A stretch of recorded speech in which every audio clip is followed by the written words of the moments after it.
to, which is the 2-day seminar coming up in November. Chakra means wheel of energy. Does anyone know what a chakra is? Yeah? It's sort of pretty... You know what a chakra is? Anyone? Well, a chakra are energy centers which run along the body.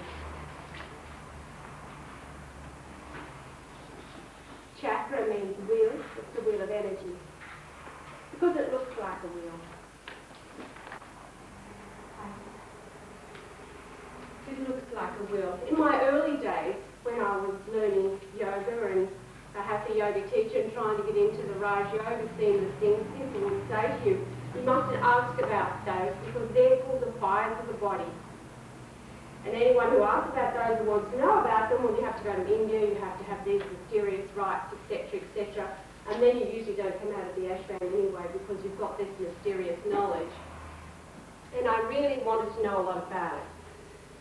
And I must say that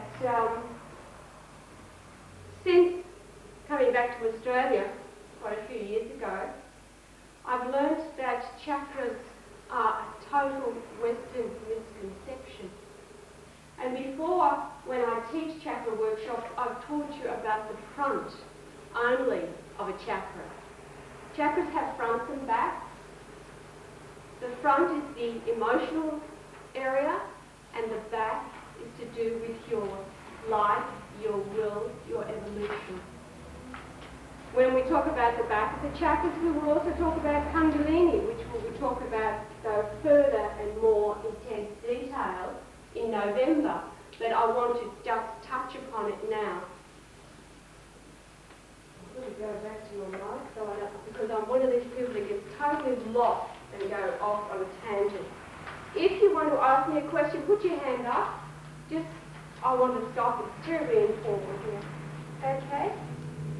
So I want you to have a look at your handouts now. You'll see one where my great glory is with the chakras. And you'll think, hey, I didn't know this before. I didn't know there were chakras in my knees. Yes, there are. Mostly you hear about in Western teaching that there are 7 chakras. There are not. There are 14 main chakras, of which 7 are the principal chakras, or energy centers. Now you'll see here that they go from, should I say, the soles all the way up to the head, to the crown chakra.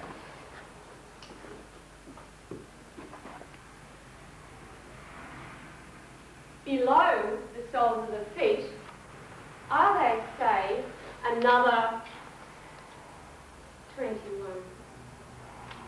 But I don't think that we really need to go down that far. They say there's 7 lower, below that, and then there's another 7 below that, and another 7 below that. So you see that when one talks about chakras, you know, I hear someone saying, oh, it's the chakra.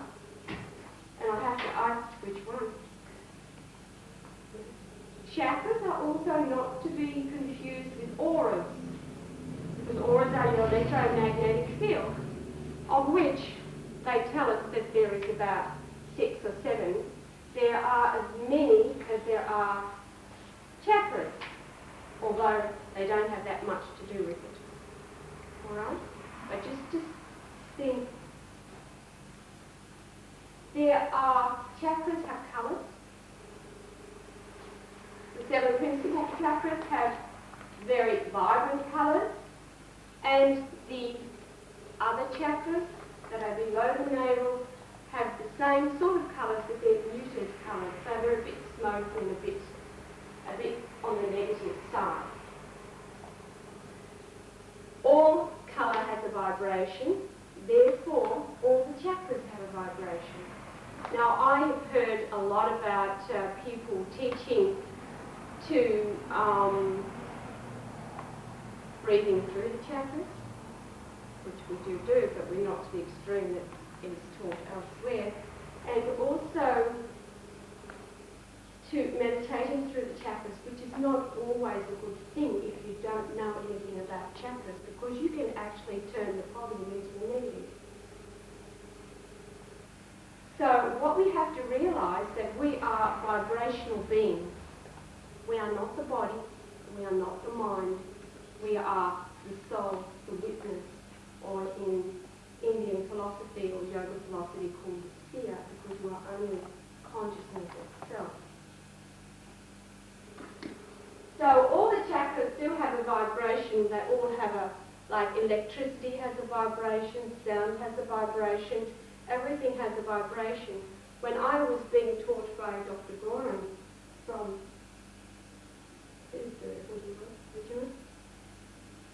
one of my tests was that he had a lot of coloured pieces of paper and he shuffled them.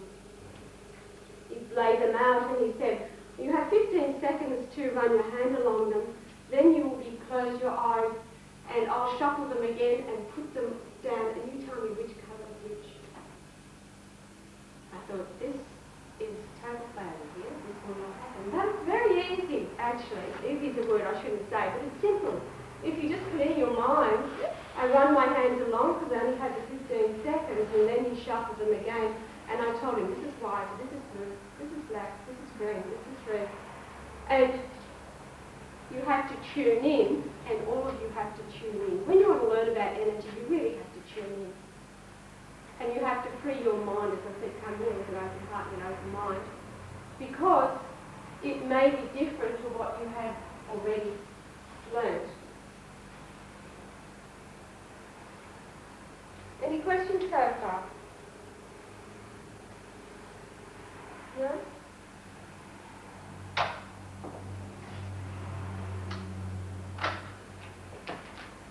No two people have the same fingerprints, no two people have the same DNA, and no two people have the same vibrational chakra or auric field. Interesting, isn't it? So now I'm going to ask you to please stand up, and with the person next to you I'm going to ask you to feel what I'm going to talk about, because it's the most important that you are in tune with what I'm going to talk about. Do we have everyone turn up? Okay, so I want one person to stand. Would you two together?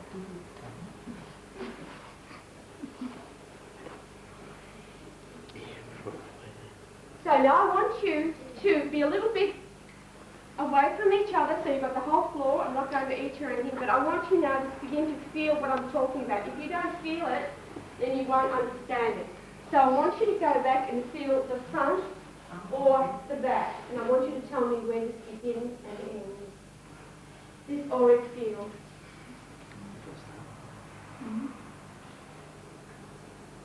Take a few moments.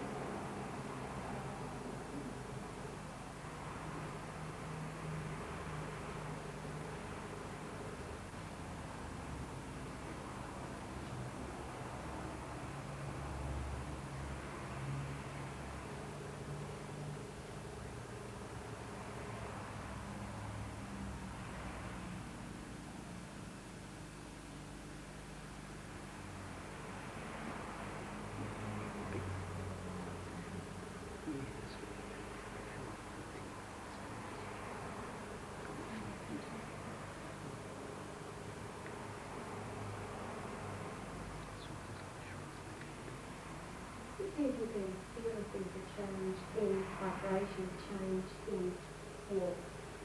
It's cool.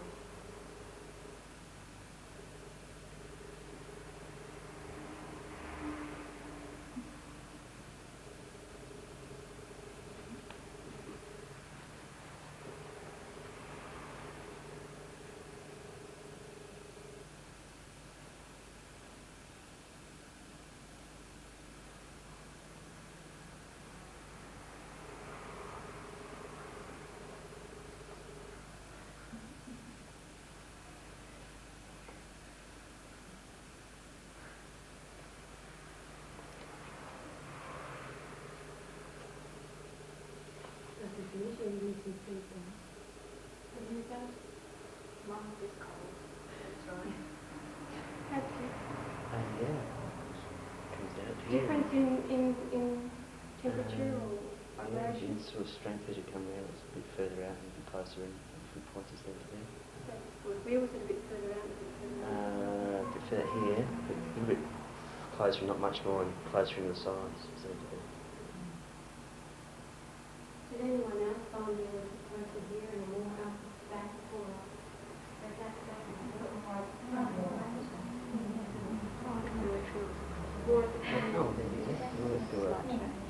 Let's stand again. You're going to be active. You're going to be up and down. I wanted to do that because that's an interesting point. Now we all realise that the front of the chakra can be different to the back of the chakra. Okay? So what happens is that this maybe just reduces the energy and inverse. Goes out the other way. So you'll find that at the back, maybe here, somewhere you might have had, really bad experiences, will have it all distorted. That is not a balanced chakra. That doesn't mean to say that you're really strong-willed or anything like that. It means that you're totally out of balance. Because it should be front and back the same, and front and back the same feeling. Any questions on that as we go? When I went right out, sometimes I couldn't feel anything, and then I came, it was like hitting a wall, and it would tingle or like hinge a needle into my hands. That's right, that's good. Yeah, that's good. That's when it's beginning and ending, which is important for you to actually have a little bit of an idea what I'm about to do. So that's great. As I moved in, it felt silk-like. Mm-hmm.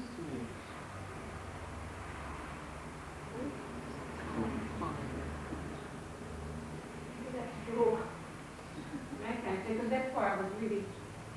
This is the fellow walking today. This is his arm. This is his head. You're right, that was pretty bad. But nevertheless, what I want to tell you is all the way around here, here, there's a tiny space in between your physical body and the etheric body. The etheric is that, that ghost that you leave behind, or that substance that you leave behind, like Anne Boleyn, who I think she's still walking around the Tower of London with her head under her arm, worried about her dirty collar. And that can go on and on for years until it dissipates. It's not you, it's just an energy you left behind, or a message you left behind, or a thought you left behind, because all you are is thought. But now what happens here is the chakra begins. Like a funnel. It's round and it comes in as it hits the body. It doesn't actually hit the body, it stops about here. But the energetic vibration moves on through the body.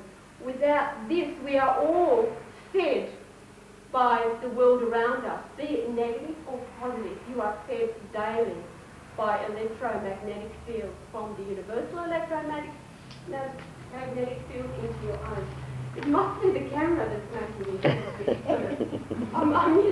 I'm not normally as jumpy as this. My goodness me. I am some sharp.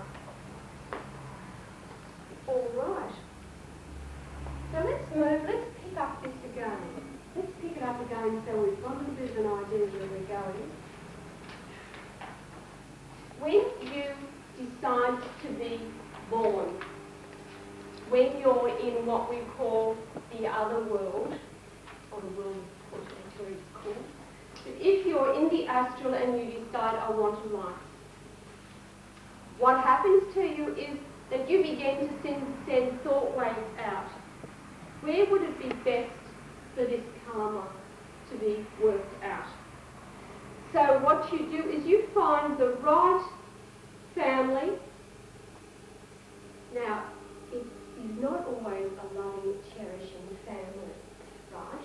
It might be something that you thought, I would never have thought to be her daughter or his daughter or their grandchild, or I didn't want to be abandoned at birth.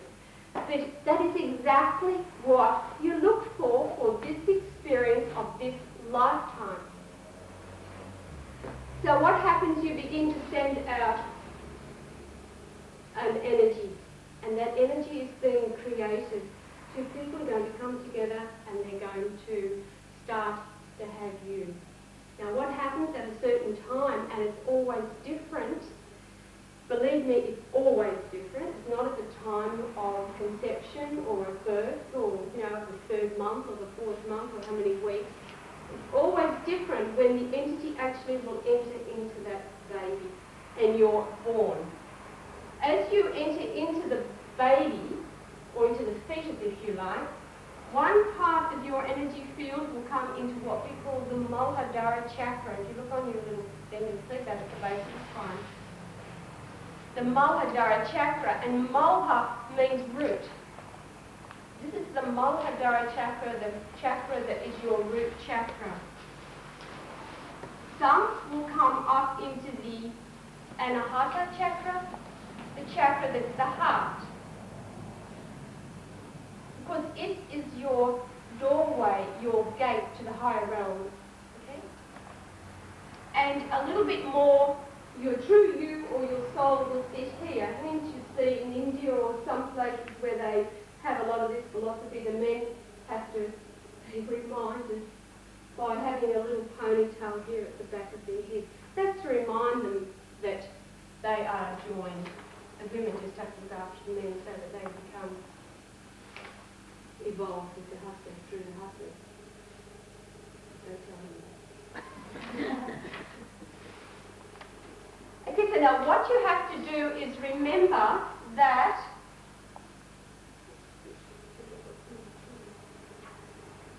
so here you are, the root chakra. Now, the root chakra is the chakra which you are born into karmically. This is your karmic chakra. This is the first chakra that you're born into that will help you to deal with this lifetime. No matter who you are, no matter what you are born with that chakra.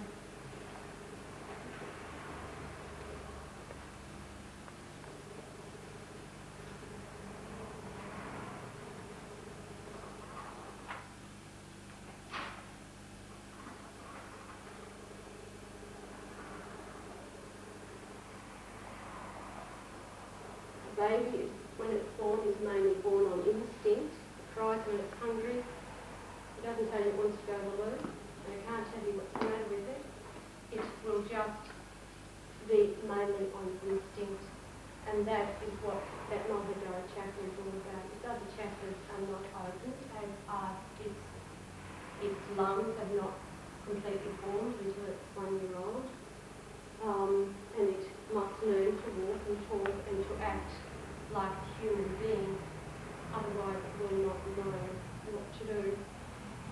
It was found that in Germany, about 25 years ago, they found a couple of kids who had been locked in a cellar all their life and been thrown scraps of food like dogs. They were teenagers when they were found, and they acted only on that chakra.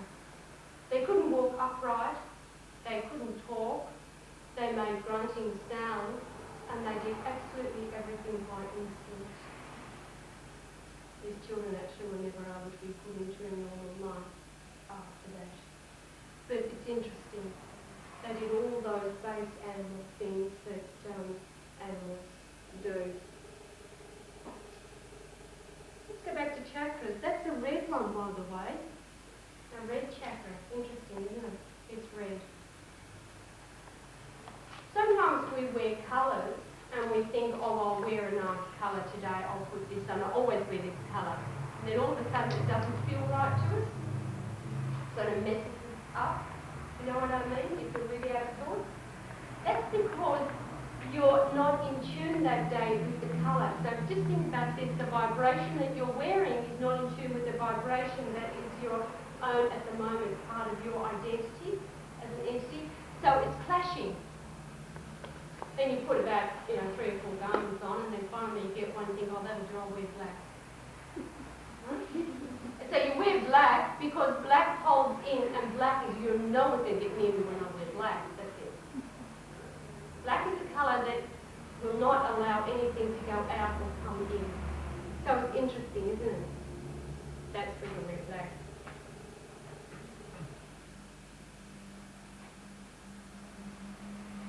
If people are giving talks, a lot of people today, they like to wear white. I have to wear white because that's the colour I'm supposed to wear. If I wear red, it's under too far, what they tell me, so I have to wear white. And when people wear white to give lectures, it's amazing because if you're in a lecture hall and it's all lit up properly and there's someone up there in white, it frightens people. Actually, white is a colour that will actually frighten people. It threatens them. It's interesting, isn't it? So you wonder why all the Maharaj must wear the white. It's interesting, isn't it? Now, what I'd like you to do is I'm trying to get you with me all the way. I want you just to come up here for a few minutes and don't touch because you're going to drop everything. But I'd like you to just see if you can feel the different vibrations of the colours. These are the colours of the chakras. You're going from red to orange to yellow to green to blue to indigo to white. So just go up there and just keep your hands a few centimetres away and just see if you can feel the different colours. Feel the vibration of them.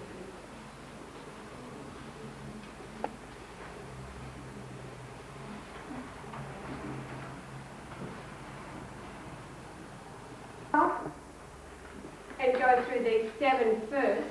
The first one is the Muladhara chakra, which is the root chakra. The second one is the Svadhisthana chakra.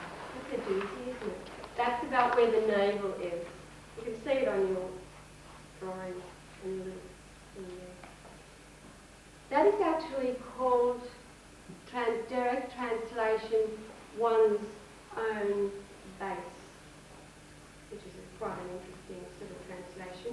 The Manipura, which is in the solar plexus, is actually called wheeled city of jewels, is what Manipura means. When we have Anahata, which is the green, a lot of people say that the green chakra, it's not green. It is green. It definitely is green. Let me tell you, it's green. There is no green and a half or green and 3/4. It's green. It's not blue and crimson. It's green. Unless I've been seeing them wrong all my whole life. They could have a little bit of influence from the others on the corners of them, but it's green. Can I just ask a question here? When someone's feeling a lot of love, there's a pink that comes with it. Yeah, that's the colour of universal love. That's different. Okay. Yeah, that's different. That will come from deep within there, and it will come out through there. Yeah. Because it's an expression. That's right.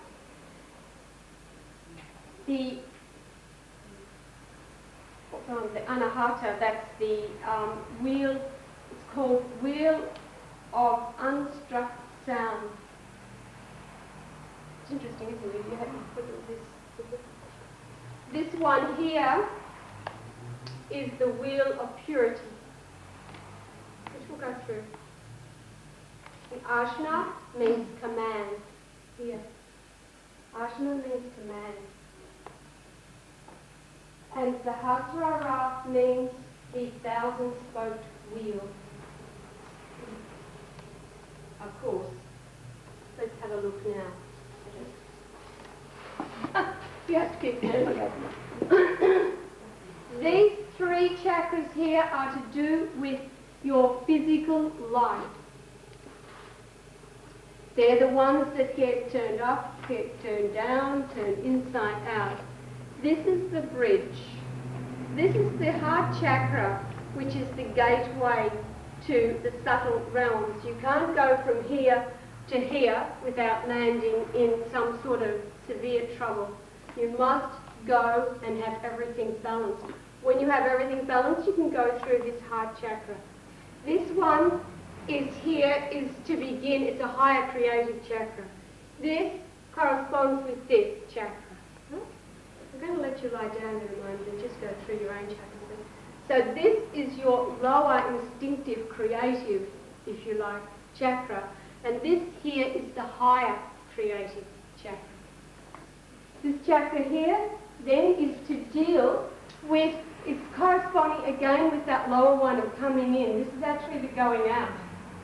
This is the chakra where you will move out. So you've got the three basic ones are for here and now. Then you've got the bridge. Then you've got the other two, the throat and between the eyes, as that sort of divine things happening. And when you come into the white or to the highest source, the crown chakra, it means that you are illuminated, that you are realized. And you also have the ability in the astral realms to go higher. We might even come from there down to here, you might be going back again, but you're able to move higher. And at our 2-day workshop, when we talk about astral spheres, I'll tell you a bit more about that. But it's interesting. But what most of us have to do is get the here and now right. Otherwise, we don't go any further. But below that, let's go down from the Muladhara down.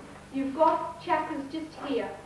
Just here and here. This is the Manipura and this just here and here. It's actually one chakra, but I'll put them on both sides so that you've got a bit of understanding of what it's about.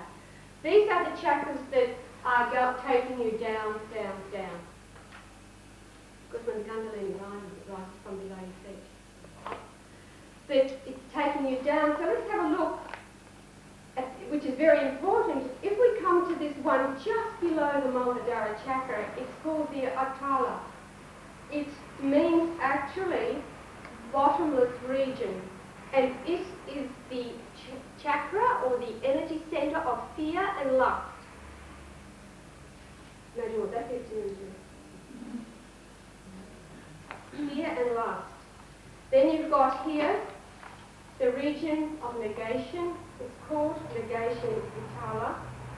It's raging anger. Have you ever been really, really angry and you can't stop yourself? You go on and on and on and on and on. Then you're totally exhausted, isn't it? Why? What a waste of time, because what you've done, your Kundalini or your life force has gone down, not up. Not up. It hasn't stayed stationary, it's gone down. And it's very hard. If you died at that point in time, just imagine where you would end up. It's probably why nobody teaches this stuff. It's scary, isn't it? But it's good to know, because then you can say to yourself, hey, no, I don't want to be like this. I want to be happy. I want to be balanced. Let's get it right. Then you have Sutala, which is the knees, which means great depth. Now just imagine we're really going down in the depths of despair and emotion. There's no willpower left anymore, is there? There's none. Because now you're coming down to a region where you've got jealousy and revenge. I mean, I was in, my cousin lives in Italy, and so she sent me a really, please help me no one over there, and she was in the mountains of Sardinia, and having revenge killings. Where you trick your teeth and you go out and you murder someone. Someone has lost a man and his child in a shed and burnt him to death because that was revenge, because he sort of taken the wrong animal or something out of his pen. That was going on for years. I mean, it goes generations and generations. Now you see how blocked you are. You see if you were reincarnating and you wanted to get this out of your system, hey, you would go exactly back to that area, going to reincarnate to continue on with that revenge killing. Revenge is pretty bad, and jealousy is just as bad. Jealousy will bring you absolutely nowhere at all. Then you have the lower regions, because now you're coming down into the calf muscles, which is Talatala, prolonged mental confusion. Now, if you have ever known anyone who's played around with Kundalinis, you know that they end up by having prolonged mental confusion and awareness they are. And that is where the Kundalini will settle down again. So that's where you actually will operate from. Mentally and physically you operate from those lower levels.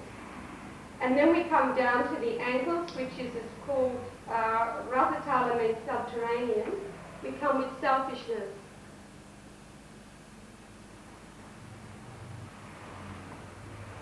selfishness is really important to think about how low on the rung of selfishness gets. And we're not talking about emotions here, we're talking about the willpower, actually ability to live in the world. If we're selfish, we're not going to get very far, are we? And then we have consciousnessless, which is Mahakala. Maha means great. You have no conscience in this world, that's pretty bad. And then there's one beside, below the solar bit, which means fallen or sinful, Patala. And Patala is actually the name of the area of the nether regions as well as Naraka.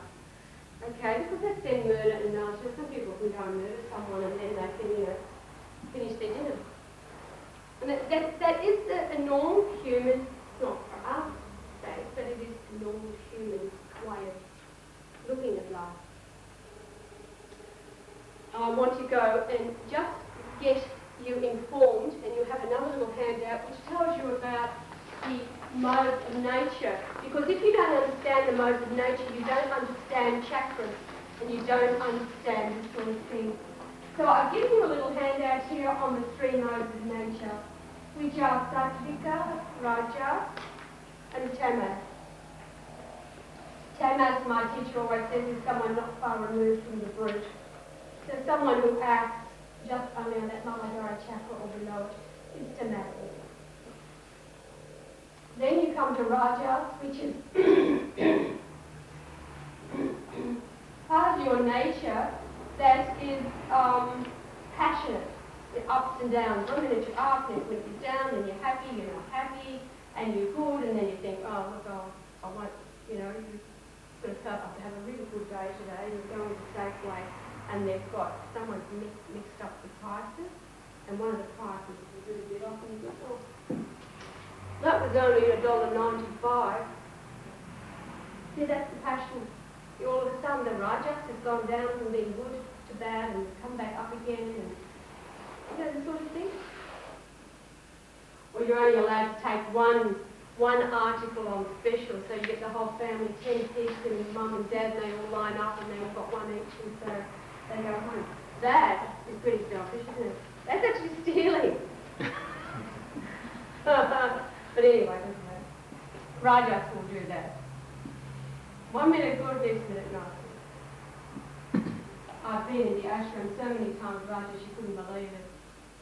Tapping on Tamas at times is all difficult. Then you have Sattvika, which is enlightened. There you have equilibrium. Now, let's just touch for the moment that the whole world is like this. It says that you are born or created in the image of God. The image of God is energy, vibration. So you're actually the same vibration as the world around you. We have the winds, we have the rains, we have the catastrophes, we have the goodness.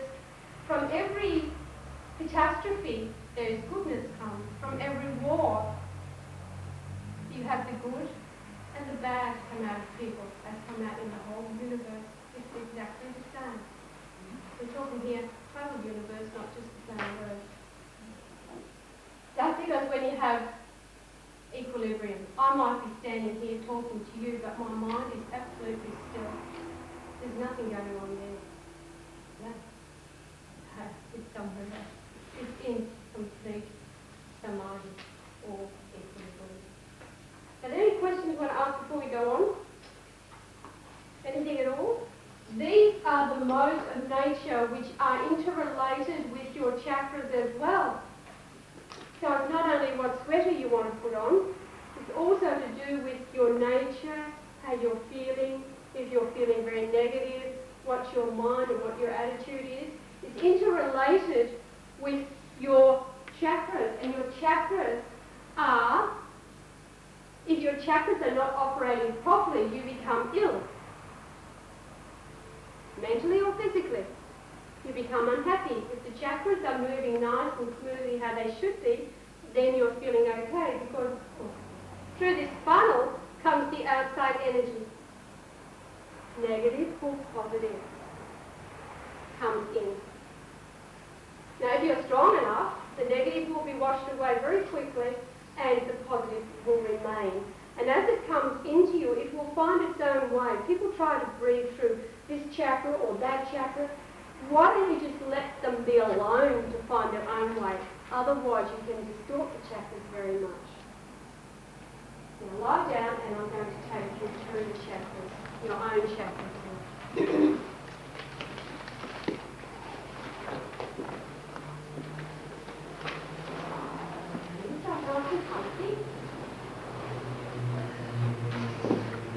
Now, I don't want you, we're going to go through these 7 principal chakras here. I'm not taking you anywhere else. I'll leave those to themselves. But what we'll do now, I'm going to ask you to totally relax. Just totally relax.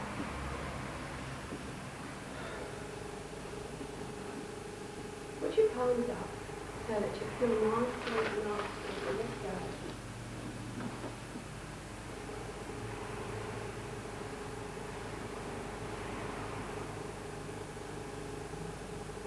First of all, I want you to be totally aware of your body. But the surface of your body, not inside your body, the surface of your body. Take a deep breath in and then open your mouth and finally let it go.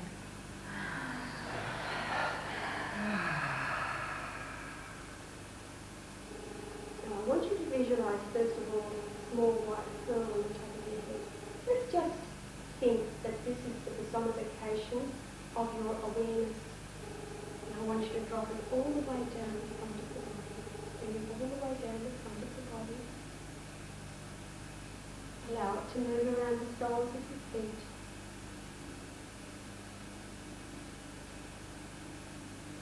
Relax the back of the body to the top of the head.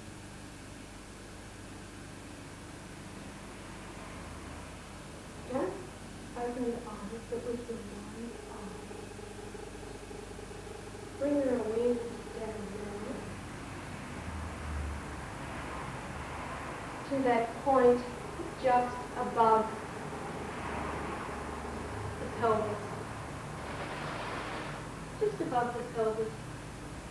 And here I want you to see beautiful red ball of energy. A beautiful red ball of energy just above the pelvis.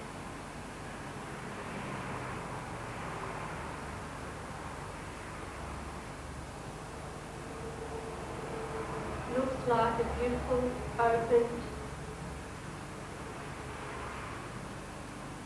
lotus blossom.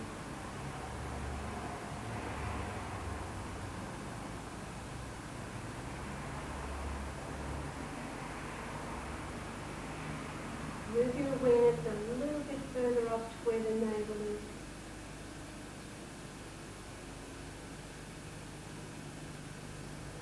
I want you to see a colour that's the orange colour of the marigold.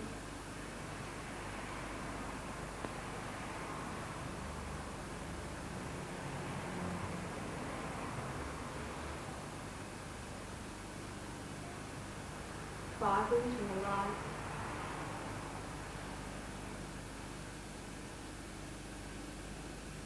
Beautiful orange colour.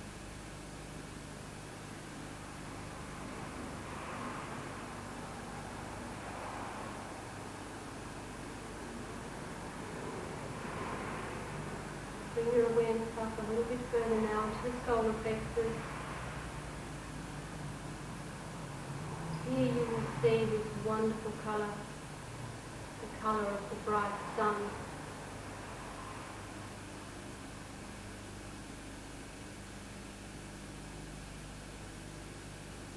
Rich golden colour.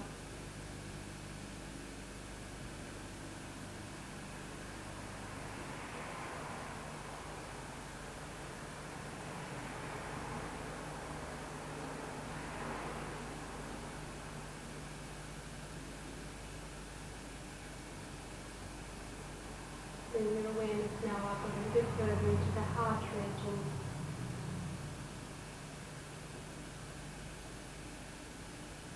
I want you to see the richness of the heart chakra. A beautiful wheel of green.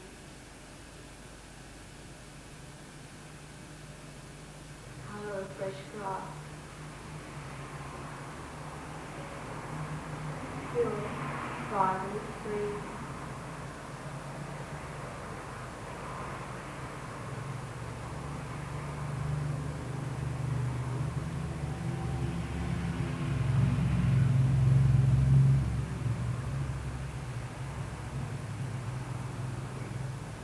Bring your awareness a little bit further up into the heart.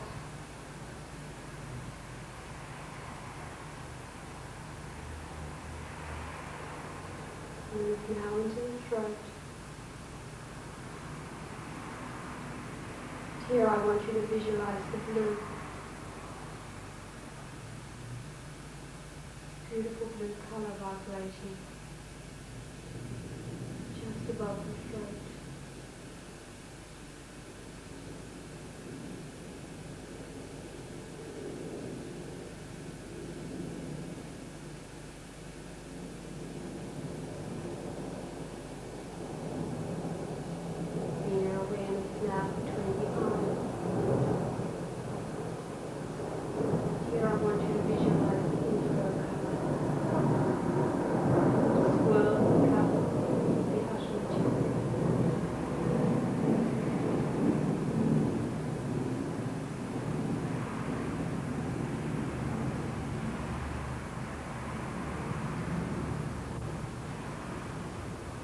Your awareness to the crown.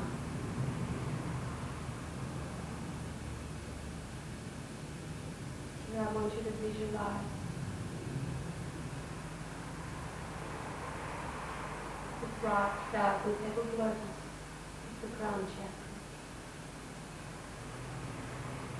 Will either be white or a multitude of colours.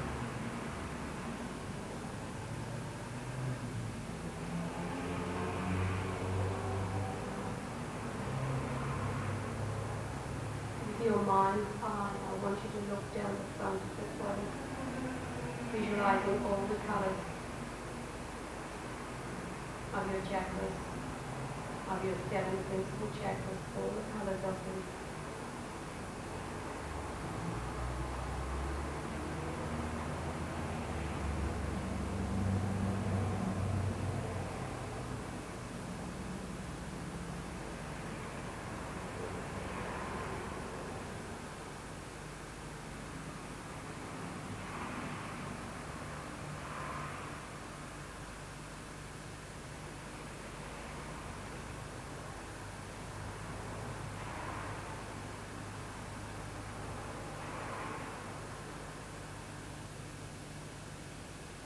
I ask you to move your awareness into the crown chakra. Experience the strength of the 1,000-petaled lotus, and with great respect, close it down. Now move into the area between the eyes. Experience that beautiful indigo colour.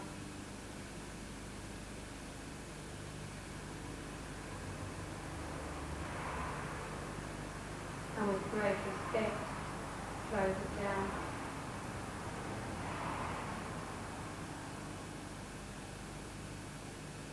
Bring your awareness now into the throat.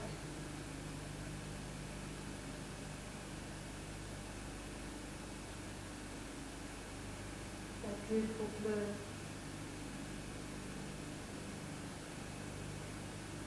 The unmanifested sound.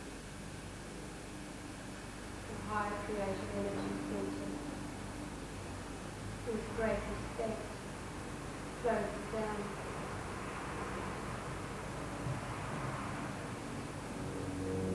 Bring your awareness now into the heart region.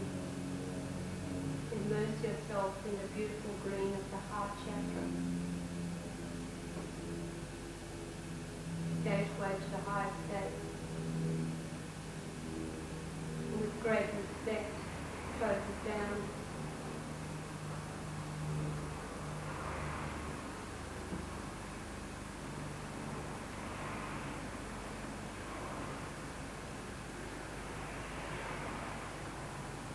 Bring your awareness now down onto the solar plexus. Yogis tell us that this is the mind of the body, where your physical mind dwells. Here amongst this wonderful, vibrant, golden colour is your physical mind. Great respect, close it down.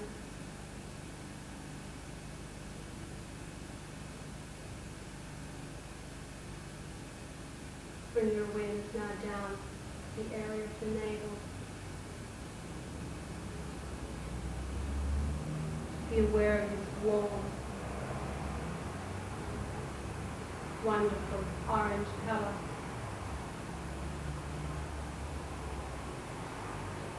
And with great respect, close it down.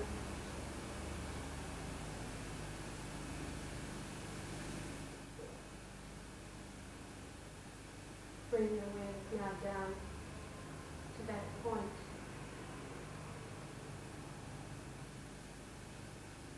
Tip of the pelvis. Be aware of the red colour, Christmas red, strong. There are Christmas red. And with great respect, close it down.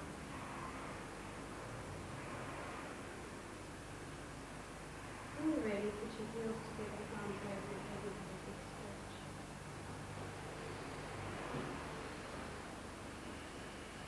Turn onto the left side and arch your back. Right side and arch your back. Using your arms to help you sit up again.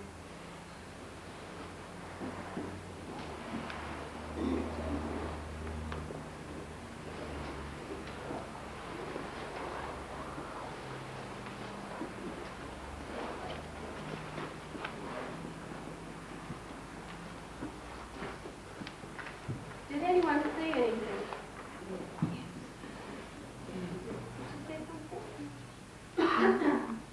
Did you feel anything? Comfortable. That's good. Yeah. Anyone else? The sensation that I wasn't sure you were. That's good. Anyone else see or feel anything? The colours. I saw flowers with just straight away instead of red ball. I had awful trouble trying to get away from the flowers and the red ball and go. Yeah. I also smelt flowers. Foggy. You saw the front of them because what I wanted to do is to see exactly what you saw. Actually, our chakras rotate like a wheel. They are a wheel of energy, so they rotate like a wheel. And they rotate in a clockwise direction. A lot of the books you read nowadays say it's anti-clockwise, but that's the northern hemisphere. The southern hemisphere is clockwise. And if you go, believe me, Australia's not even on the TV map when they give the world news out in Europe. They just have a blank ocean. I always find that fascinating. I was there a couple of years ago, so they still haven't discovered Australia yet. That's pretty amazing. They might put it on now after this again. But it's actually true that we do go around clockwise. It all moves around clockwise. It's the same way as the cyclone, the wind, the water going down the flood hole. It all goes down in that direction because that is the way that we are revolving down this end of the earth, and up there they go a different way. That's why when you go overseas, you get a bit jet lagged, you don't feel right, you feel a bit out of sorts, like you're not quite. They have to actually go around the other way. So you can imagine how much disruption. You get a bit of pain in the stomach, your heart gets a few palpitations, your back aches, you're all cloudy, and you feel absolutely out of sorts. It's because all the chakras and everything have to go around the other way. I've shown you the front of the chakras, not the back, for a reason. Yeah? I saw my God the opposite way, like anti-clockwise. Oh, that's no good. That's your mother. That's it. When I came back here to Australia to live a perfect holiday, my children were all born in Europe. They would absolutely go berserk because they didn't plug out of the bath when they'd had a bath because they thought that was all going the wrong way, they'd die because they were upside down and they'd scream, Mum, it's all wrong, it's all wrong.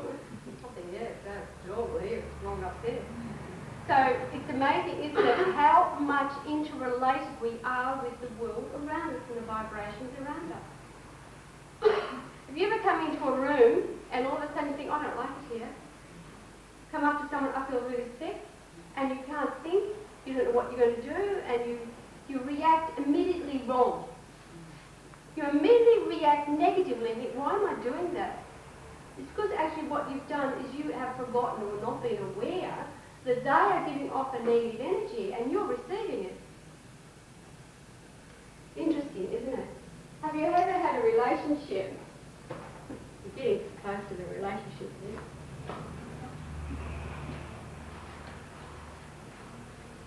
I think some kids were being here. How do we finally get this way now? Have you ever had a relationship where you felt, oh, whoever it's with, I can't carry on like that. That's really draining me. You want to go away for a holiday, you come back and you go and do it again and again and again. Okay, so this is dairy, believe it or not. And this is Bill. He's got a smile on his face, Bill. And she's unhappy.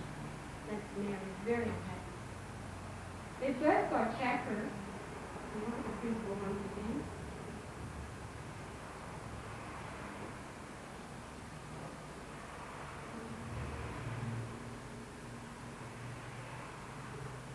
They both got chakras. Naturally, otherwise they couldn't do their work. They both got nice little auras around them.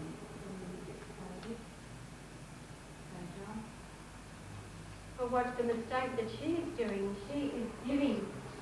And I found it's not from here, it's from here. It's the life force she's giving. She is giving him his. He is taking it and feels very good. Okay? Can be the other way around as well. But this is my experience. I always teach my experience. So here you wonder, now B is child, parent, best friend, worst friend, husband, lover, it doesn't matter who it is. This is a relationship thing between two people. Now just imagine if there's sort of a little Mickey in there as well. Mickey might be taking even as much as well. Right? Has anyone ever had that experience? I think I'm tired, I don't know why I'm feeling so tired. The Kundalini is going slowly. Okay. I hate this, I can't do anything about it. It's becoming negative, I can kill it. But you know, be it whoever it is, doesn't mean to be a husband, it can be a wife or whatever. I just can't stand this anymore. I'm going to kill that child. And so on and on you go down here, stuff down here. So what you have to do is try to cut it off. We're not talking about, remember, we're not talking about in this workshop the emotional level. Oh, I'm in love and I'm this. We're talking about the willpower, the back of the chakra, or the main part of the chakra, your spine, if you like. So you're losing, you're becoming spineless, if you like. You're going down. What you have to do is cut it off. If this is no good for me, I don't want it anymore. Relationships. And the relationships are all to do with these three chakras. It's got nothing to do with your crown chakra. It's got nothing to do with the bit between your eyes. It's got nothing to do with your neck or your heart. It has got to do with the Mahadara, Vajradhana, whatever it's called, and the Manipura. Those three chakras are very important. If you were able to see people with chakras, you would be able to see that these are not on a lot of people open. I was teaching at Monash University. They're open, but they're not active, if you like. I was teaching at Monash University and not Monash Hospital. I was teaching a lot of doctors meditation, relaxation and this sort of thing, how to stop pain. And I was talking to someone and all of a sudden a lady doctor got out of the lift and I couldn't believe she had the most fantastic chakra which went up here and it just bloomed up here. It was about this high from her and it was the most fantastic indigo colour. She was a healer. She was a devoted healer. She healed with love. She was apparently a surgeon. Healed with love. And I thought, how wonderful. She's doing her life's work. Karmically, she was born, she's got through all of this.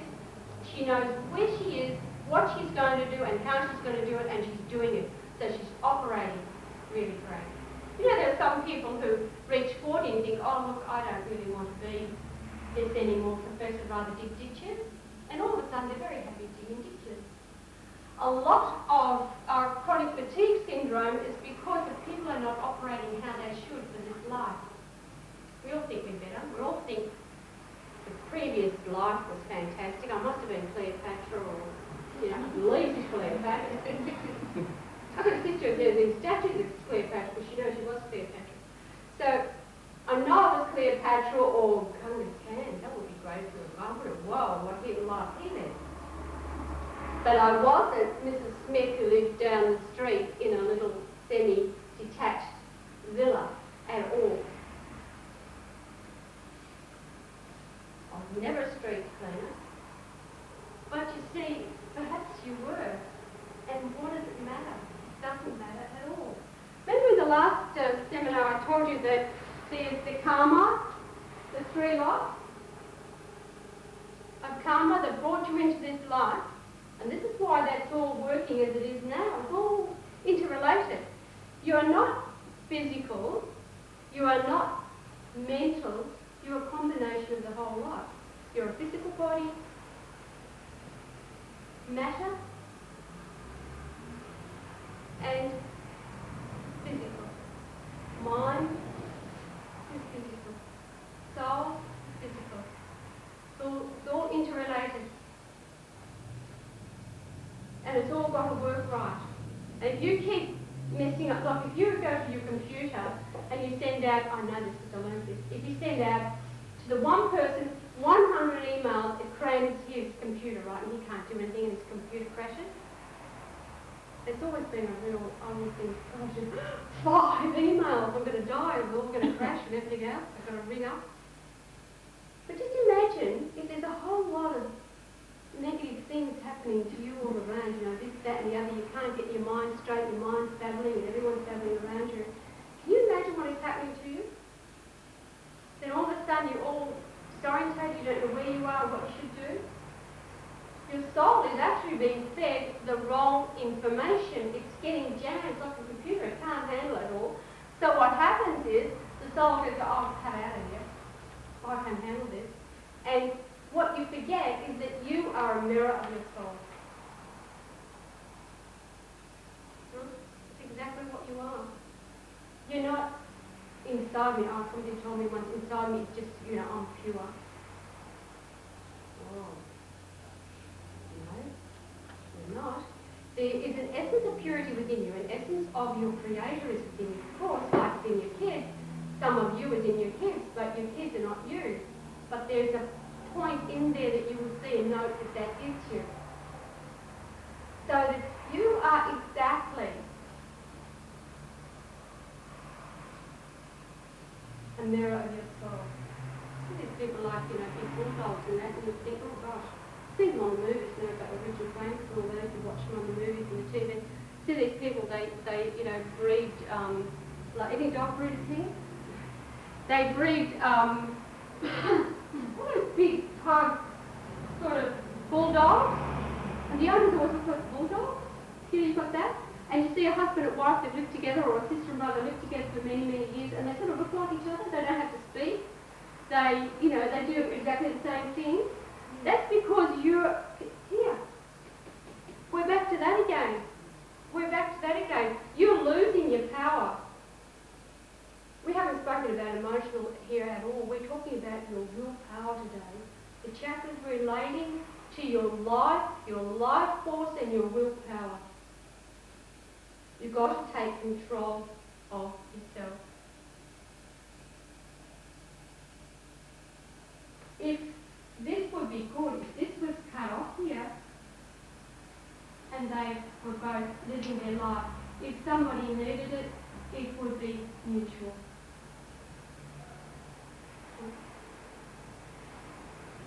It's there all the time. Are there any questions about Closing down the chakras, when do they open again? Like, how long does it, like if you're in a situation like, say, I go off and wrap up or something, close down the chakras? Probably as soon as you start, well, it should be, maybe when you start to interact and you want them, you might subconsciously want them to start operating again. You can't really do too much about these top ones, but it's these that you're thinking about. It's interesting because people will say, oh, I know that. I've seen somebody do that. Look, I've known some people for years and I think, oh, God, and they go, oh, I know. Yes, that's right. And they're here, right? They're not going to let you, you are invading them. You are trying to take something off them. That's the solar plexus chakra they're hanging on to. And a woman, oh, I'm pregnant. Well, I'm not quite, but I'm going to be. And they'll sit like this. And I'm having this terrible trouble with this guy or with this woman or with this child or with this person. And oh, I've got terrible stomach upset. Oh, it's really bad. It's really, really bad. If I have a chronic fatigue syndrome person come to me, they'll say, oh, hello, Swami, how are you? And I'll say, get that hand down, put that bottle of water down, Oh. Get up. Get with it. You don't get these experiences every time, or you might get it back and back again, but you don't want it back again, and you will get it. The gift of a human life is unbelievably important to you. Unbelievably. It's important for you to get this together. You don't have to worry about what was. I had a lady come to me once and said to me, oh, Swami, I have to come see you because the doctor said you're dead. Oh, yes, because the lifetime before last, not the last time, but the last time before that, I was actually shot and I've got this awful throat, awful.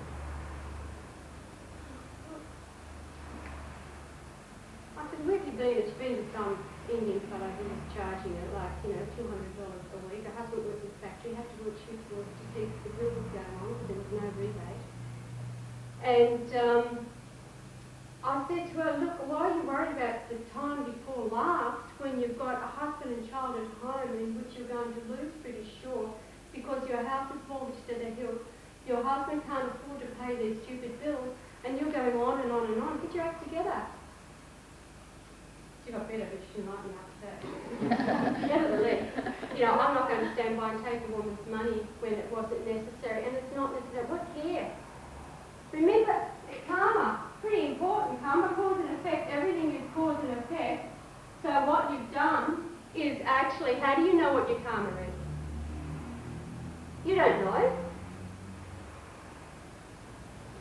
don't know what mine is. You don't know what yours is. And why should you care? Because you'd be worrying so much about, did I have a relationship with him? Is this, I should have a relationship with her. I'm not sure of my sexuality. I don't know if I should eat meat or if I shouldn't. Who cares? Who cares? If you want to do it because you're living in the moment.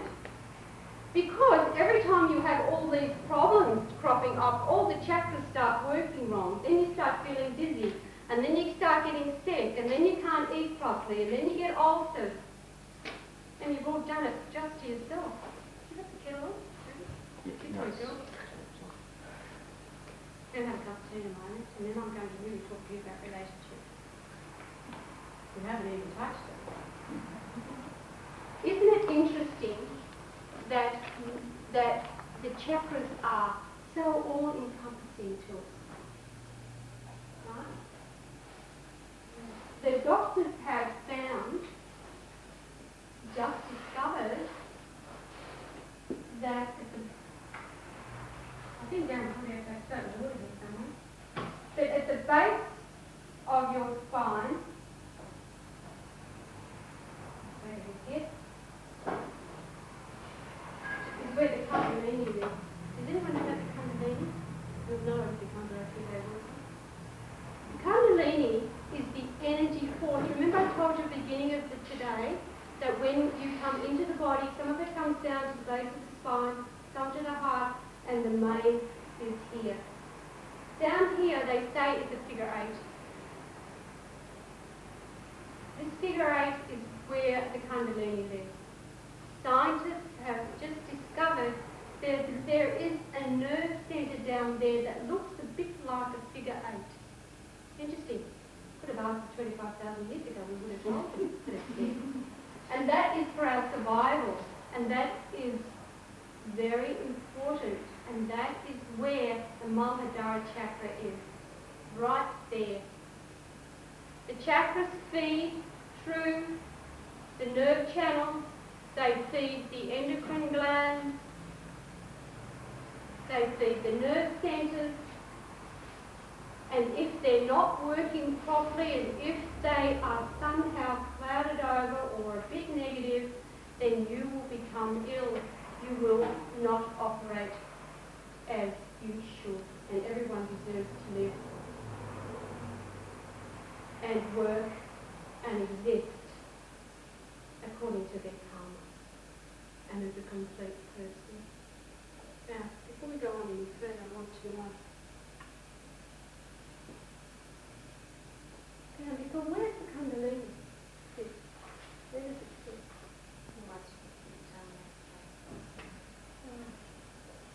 The only thing I can ask everyone questions, okay, I stay here. But I want to know now, is there any questions?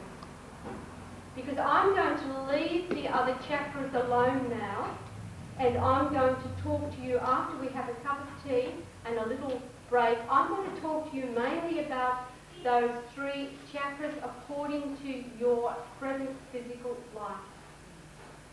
I have a question. Well, it's something that happened.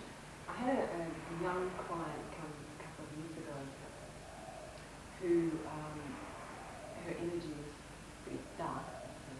Now, after she left, I got into my car with one of my children. I had to pick someone else up. I felt very disoriented. I forgot to pick up the person. I got lost on the way and I ran to the back of the house. And I was really odd.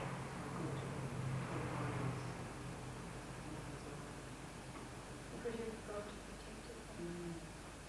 And that has come into the Muladhara chakra. That's your very survival. You see, that's the survival chakra. So your survival chakra has been tainted, if you like, or confused mentally, and that sends wrong messages. See, that is directly into the brain. They have the direct connection there, and so that's why you feel like that. I'm going to give you, just now to wake you all up again, I'm going to give you a nice cleansing one that I'll show you how to cleanse right through those chakras just before you have a cup of tea. That'll make you feel really good. And then we'll go on. So I'll show you how to cleanse that out, so that would be all right. If you're feeling really, really bad, you feel really, really dirty after something like that, what you do is you take your socks off and you walk on the grass. It's one of the best. I mean, I learned all these, when I learned from Dr. Guru, but I stick by the yoga one. It's almost like, hanging upside down to a branch of a tree or something. Well, it's ridiculous. I said, what do you do? I said, come on, Swami. Goodness me, what are you doing, Russia? Terrible. If you stand up, I'm going to show you how to do it. There is no more questions at the moment. Because that's what I want to know. I don't want you to go away here thinking, what on earth was she talking about? Let it go over. You're going to do that. Stop talking to you, you walk out the door. No refund. nice and straight. And we always call this Tadasana. This is the pose of the mountain. Remember how strong you must be. It's exciting to have a physical life, but it's pretty difficult most of the time. There's not many good times, we think. So what we have to think about is those chakras, where they all are, and we know that we are actually vibration. In the moment of the body, we're a gross vibration. Everything around us is also vibration. It's also a gross vibration. It is not actually solid. We have the illusion it is solid. Just think about that too. Everything is a great big moving, everything has to move. Things moving. When you stand in Tadasana, you stand in the pose of the mountain so that all the energy can move and come alive. It is easy to flow. So stand with your feet a little bit apart, and I want you now to put your arms by your sides, but stand tall. Stand tall. Use your mind to stand tall. Don't try to get up, but just use your mind to become tall. Now close your eyes for a moment, and I want you to tighten the kneecaps, which will pull up the front of the thighs a little bit. Your lower back, push it just a little, tilt it just a little bit forward, and tighten the abdominal muscles. Pull the chin in a little bit, and your head is erect. Take a deep breath in and open your mouth and silently. Beginning. Now watch me. Open your eyes and watch what I'm going to do. I'm going to take a breath through my nose, but I'm going to be aware that it's coming from about 30 centimeters below my feet. I'm going to bring it all the way up through my entire body to about 30 centimeters above my head, and then I'm going to push it all the way back through again through my feet.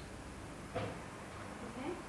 So watch me first. I want you to do it 3 times. You can close your eyes while you're doing it, but you must use the imaging faculty and the attitude of cleansing. Strong, let's get it together.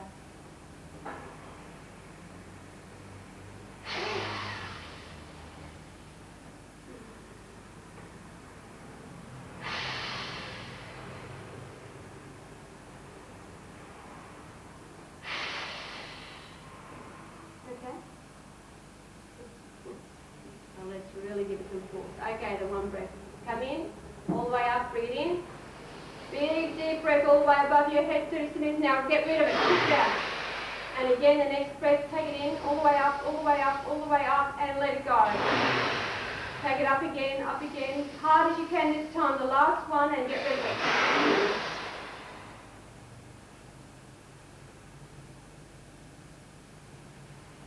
A little bit dizzy.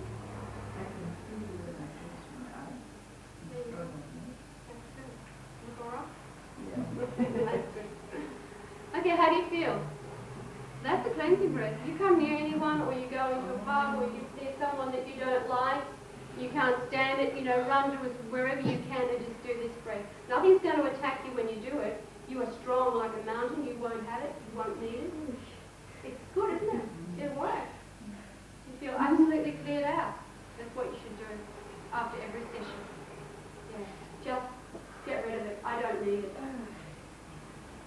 You see, my mother likes to take me to the public bar at the local hotel, and I've got to walk through and talk to everyone who knows me.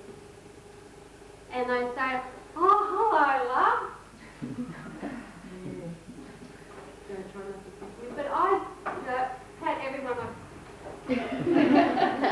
Let's have lunch now. Come on, please don't go to the parties. All that.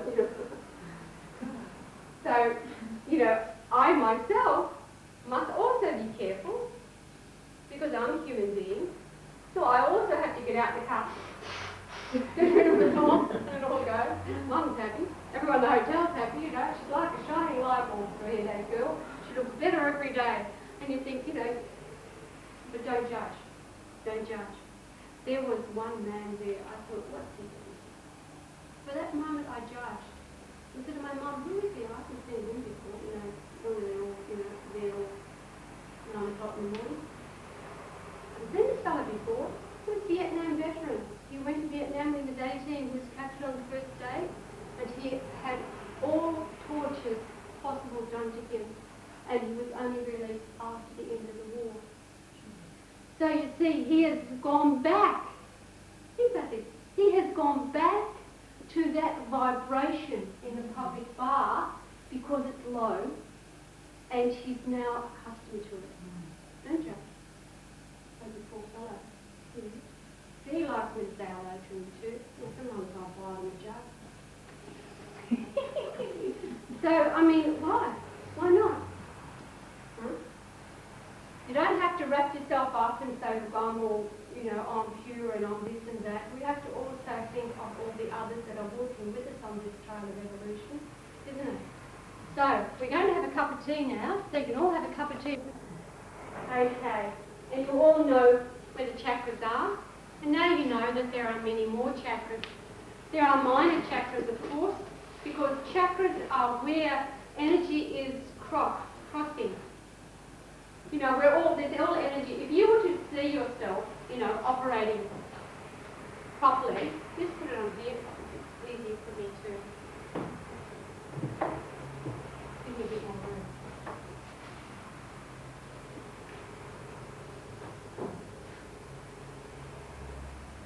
If you were to see yourself, we talk about acupuncture, we talk about meridians, we talk about energy channels within the body, and all these energy channels, when they cross somewhere, there's major crossings and there's minor crossings.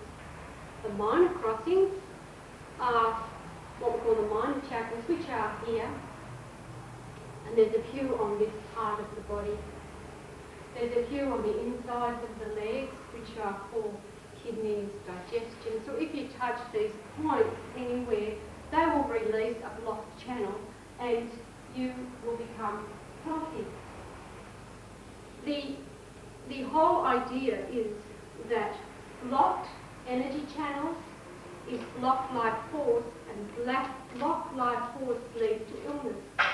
So if you see that on a smaller scale, you see with your chakras on a larger scale, if anything is blocked, I'm going to become ill. We know that if this is blocked here, we're going to have trouble with the spleen, all these internal organs in this area, with the heart, with this and a heart chakra. If it's blocked for any reason, if it's not working properly, we can get pneumonia, we can get lung cancer, we can get breast cancer, we can get all sorts of things can happen to us. If we have something here, the kidneys will become affected. So we realise that the chakras are an extremely important part of not only our life but our makeup and our own self. There is a good point, which if anyone's got kids that are hyperactive and not doing, or if you've got a partner that's hyperactive and not doing the right thing, this is a good chakra here. It's a minor one. If that's hit or stimulated a little bit, that is just a very minor chakra, but it works quite well. It's called the happy. The happy, yeah. The happy is here, just on this bone, there's a chakra. So we know that all energy that crisscrosses, when a lot of those channels crisscross, it's a chakra.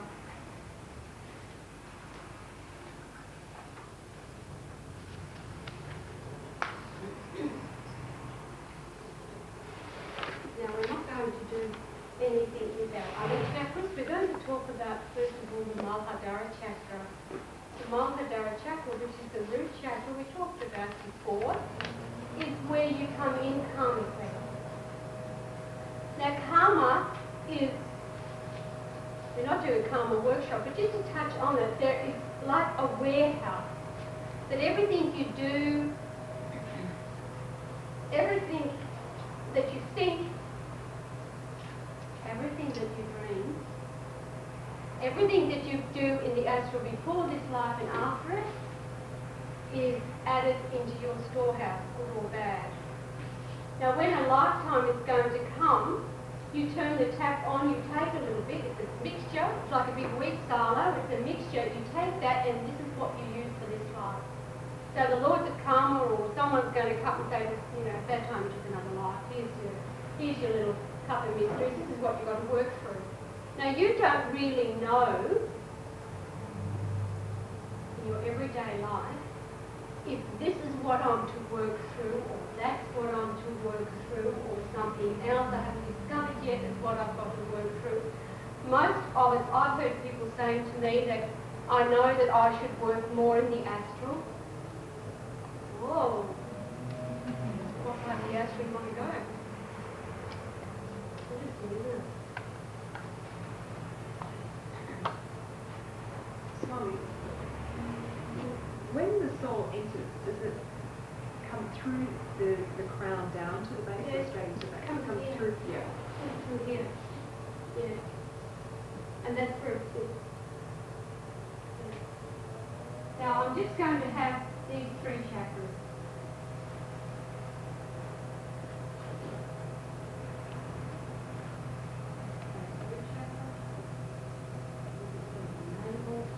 Put it like this so we know where it is. And this is the solar plexus. You never know whether it should be IS or here too. Solar plexus. So we know that I've come into this life for a reason. Now everything I do from now on is really going to add to my storehouse, or it's going to be worked out here and now. That's why it's important for your chakras, for your will, for your life journey to take every day as it comes and every situation as it comes. If you clog your mind with saying now, should I be working through this or shouldn't I? Could I be working through this or couldn't I? Is this from a previous life or is it getting ready for the next? By the time you've worked all that out, and I have a few people who are doing that, they have got no idea what happened an hour ago. You see? I mean, I'm one of these types who walks in the street, no one knows who walked up, and you've got to hit me over the head and say, hello, how are you? Because otherwise I haven't seen you. I'm not always myself where I should be. But we should be every minute of the day, here and now. Totally balanced, knowing that I'll deal with this situation and I'll go on with it. No fear. No fear at all. Because everything that you go through, you've already practiced in the astral anyway.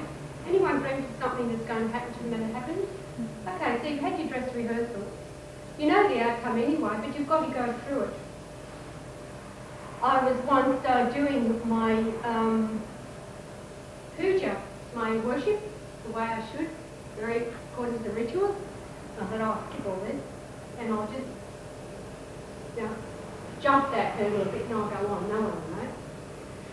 So my teacher said to me, you know, rituals are important. Oh, you did the ritual, oh. You didn't do the ritual, it doesn't matter. So we were actually walking along, and I think if I walk behind him, he's never going to know I'm telling a lie. So I'll just walk behind, so I've got walking footsteps. So I'm walking, we're on this little ledge thing, which is supposed to be, you know, separating the field. And he's going, and you got up this morning at 2 a.m. and did, I did. Well, I slept right through it. It was hard for me to get up to breakfast. And I thought, yeah, I did. I said, very good, very good. You are so good, I'll take you to a really nice ashram now. Oh, very good. I'll give you extra side. Yes, I know this one's so good. And he said, you know, even if you walk behind me and lie, I can tell. No? You can't skip anything, you have to do it. You can't say, oh, look, I won't worry about that problem. Now we'll move that over there and we'll deal with it later, we'll deal with it much better. No, you have to get up at 2 a.m. and you have to do it. And you can't fall asleep and you can't complain that your back is aching, your leg is aching, I've gone to sleep from, you know, my feet up and I can't feel a thing anymore, it's got to be done. You can't jump to enlightenment so quickly. Interesting, follow the rules.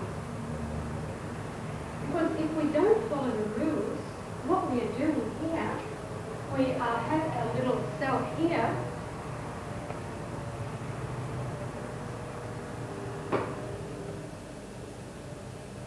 and we begin to build blockages around those chakras and they block up. We don't want this. will put a bit of weight on me. You certainly don't want this. You're going to put a bit more weight on me. I've always got stomach problems here. Have you thought of that? Have you seen people like that? Everything that you do, mind and matter are related, absolutely working in with each other. So everything you do, see, feel, touch, dream, it all comes out in you. Have you ever woken up and after you've been awake for a moment you feel absolutely awful? You know, it must have been a dream, something I ate last night. No, you actually, there's no escaping. Even if you go to sleep and wake up the next morning, you're going to be disorientated. It's all going to be still a mess. You have to clean it up. So what the Muladhara chakra does, the Muladhara chakra teaches you that this is where you should be. This race, this religion, this family, here I have to get on with it. Here I have to obey these rules. Here I have to come to terms with it. I can't deny my race, my colour, my creed, my family. I cannot. I must have that all nicely organised, and that is the Muladhara chakra, the root chakra. And many of us fly away somewhere and want to go and live, should I say, in India, because it's going to be much easier there and much better there, and everything is going to be right there, and I won't have to do anything. Probably servants will say, I can come in the village, I can even live on the dole and live with that, and I can go as much pot as I want. Well, that's okay, but you have not and will never get beyond the Muladhara chakra. You will be on that, and it's a quick down, isn't it? It's a quick way down from the Muladhara chakra downwards. So we have 1, 2, and 3. These chakras from the Muladhara to the solar plexus, the Manipura, are to do with the physical life. The heart chakra is the bridge to the other 2 chakras in the throat and between the eyes. These are what we call the celestial chakras, and the Sahasrara is when all is one. So the Muladhara teaches us to live in a society. I might like a marriage, don't come near me. I'm talking about people talking about doing stuff. So it teaches us that this is where we are, and how many of us try to say, I don't want that mum, I don't want that father, I don't want this, you know, I want to be something I'm not. My daughter, when she was little, we lived in India, and my daughter was very sort of porcelain type skin, jet black hair, and she had a little friend who was half Indonesian and half Indonesia and half German. She was the prettiest thing with the jet black hair, but a lovely sort of dark skin. Not really dark, but a beautiful dark skin. She had really strange little parents, so I was wondering she was a really sort of lovely child. They were playing dress-ups in my daughter's bedroom. My daughter screamed, and I came and said, what's the matter? She said, oh, why haven't I got black skin? Look at me, I'm all white. She was really angry. Why didn't you make me like her? You know. And I thought, isn't that interesting? So at that little age, on that Muladhara chakra, she didn't want that race or that colour. She wanted something else. I mean, why do we want to go sex with ladies and everything? You know, who wants them? You know, we want to look all svelte and looking beautiful. But there you are. That's what we have to come to terms with. And if we haven't come to terms with when we're 40, 50 or 60, we have not progressed past the Muladhara chakra. How many times we think, oh, the crown chakra's over here, I am totally enlightened deep. No, you're not. Because you haven't come to terms with that. And it's so important to come to terms with that. Svadhisthana, now that's around the navel. So we think, what does that teach us? What chakra is that for? That chakra is the chakra that teaches us partnership. It's the chakra of marriage. Now, I'm not talking here marriage between a husband and wife. That perhaps I should be more talking about a sort of a a blending, a bonding. It can be between in your company, in your job, with your friends, with outer family members, not siblings as such, with another one. It's exactly the same happens. Oh, I don't know why it's always happening to me. It's not my fault. It is your fault. You see? This is to do with your will, your survival as a human being, and that's what you have to really think about. Now, I have to get the relationships right on my terms as well as on their terms. I remember once in the ashram in Bazana, the guy had opened one of these alcohol stalls just outside the ashram. I'm sure it was a business, a lot of people come past. And he was selling in plastic bags, this really pure alcohol stuff. So this fellow came to the ashram and I was standing out the front with my teacher and he said, oh, Baba, I'm hungry, give me bakshish. Oh, my teacher said, oh, poor daddy, give him the money. And the fellow went straight to the grog shop and bought alcohol with it. And I said, what did you do that for? That's the way. He said, no, it's not the way. I'm happy, he's happy. That's okay. See, he didn't say no, he's going to, I would have said, are you feeding your wife? And she would really let me have a look. I've got to check it out. No, he said, here you are. So he's happy, I'm happy. What's the problem? There's no problem. See, that relationship, for him, there was no problem. Both were happy. So you have to think about it on not a little scale, me or mine. You have to think about it on the gross level so that, you understand better. Oh, they're happy and I'm happy.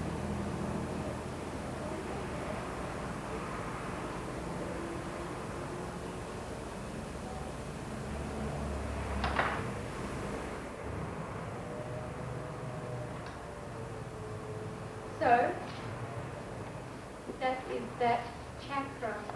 It is a creative chakra, so you're creating, you're making room on the path. You're on the spiritual path. The moment that you're conceived as an energetic force somewhere in the universe at some certain time, you're on a path somewhere. And we hope that eventually it leads you to enlightenment in some life or another. So you're on the path. So this chakra is very important. If it is not done, it will be done again and again and again. Because if you don't get it right now, once you get up to here or to here, it won't work. You'll fall all the way back down again. You have to start again. Look at the Rajneesh. The guy who invented ecstasy. Right? So think about it. If you don't get it right on this little lower everyday scale, I went into the supermarket and I got something and this cashier gave it to me and I said, thank you. She said, what do you mean? I said, I just thought, thank you. She went, you don't say that anymore, that's old-fashioned. I said, oh, is it? Oh. Well, look, I'm thanking you and you don't have to say a word. She said, well, I think that's stupid. And I said, no, I'm happy. I'm happy. Interesting, isn't it? You wonder where she's stuck. And where all of, young people can be stuck. This is the way of the attitude of what's going on today. Then we come to the Manipura. Now the Manipura this is the will. Have a look at something now. This is our will. Remember here, this is will. This is willpower. So we've gone into memory, time, and space. That's the Mahadara in your little diagram here. And then you've gone into Spatisthana, which is reason. Yeah, you can reason that. No, that's okay. And every time you don't get it right, you jump back down to raging anger. Don't you? You act on instinct, but not on reason. The opposite to being able to reason is an instinctive, almost like we would call a subhuman sort of reaction. Raging anger with some partner relationship. I could have hit that cashier right across the head with something, with a parcel, but I didn't. I just thought, well, that's her thing, that's not mine. Right? So that's it. And we've come to reason here. This chakra is reason. And then we're going to come to Manipura, which is willpower. Willpower, this chakra is really, really important because this is it. This is the way of where am I going to go? Am I strong enough to? If you read the Bhagavad Gita, you find that Krishna tells Arjuna, you must be a warrior, you must be strong, you must fight. So what he's telling you is you must be strong, you know, in your attitude, in your reasoning, in your wish, and you must be willing to fight for it. My teacher always says that if you start doing this when you're really old, you're never get there anyway, because you're too old and too weak to develop mind. But if you start it when you're young, we're all young here, some like that. My grandmother was a great-grandmother at my age, but she always stressed the material. So anyway, you must make sure that this chakra is strong. Okay, so the Manipura is how to deal with ourselves, how to honour ourselves, how to protect ourselves. That's why we sit with like this, or like this, or oh, I've had such a shock. Now nobody ever goes, oh, I've had such a shock, or oh, I've had such a shock. They go, oh, I've had such a shock. Don't they? Yeah? What about here? Yeah. Yeah, you've got to work on getting that strong. And the only way to do that is to honour yourself, to have good self-esteem. Okay, that's what it is. Not ego. Here's where it begins to get a little bit tough, because here's where the ego starts to take in. You know, I'm pretty good, I can do that. Yeah. I've heard that it could also be when you're being torn apart from people you love, or would that be for like the No, that's not quite ready yet. Yeah, this is just getting yourself together. You're growing, and here you've got to sort of step in your own truth, if you like. This is the one where you really step forward now. That's that one. It's also the chakra which alerts us to negative vibrations and negativity around us. So think about that.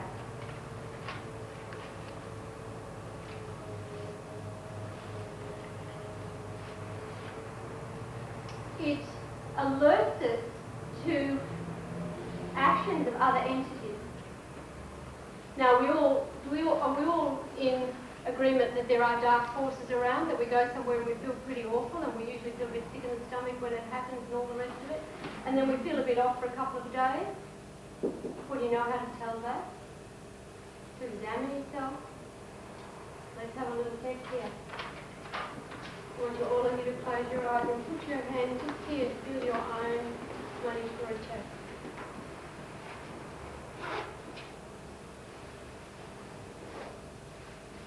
I want you to feel the vibration, and I want you to feel the hot, cold, lukewarm.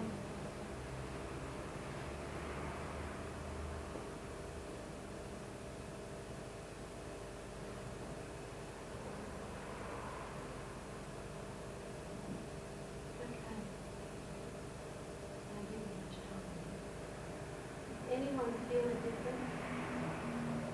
Coolness back?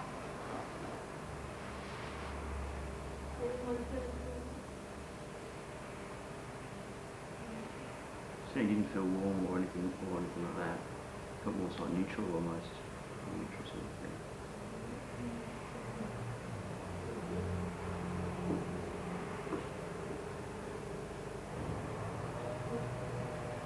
Now, she's feeling cool, right?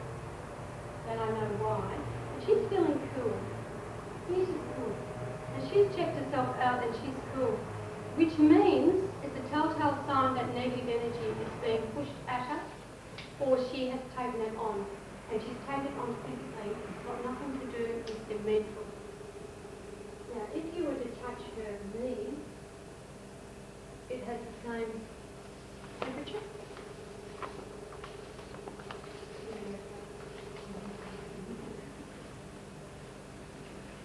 Look at this. And again, let's look at it. Let's look at the solar plexus.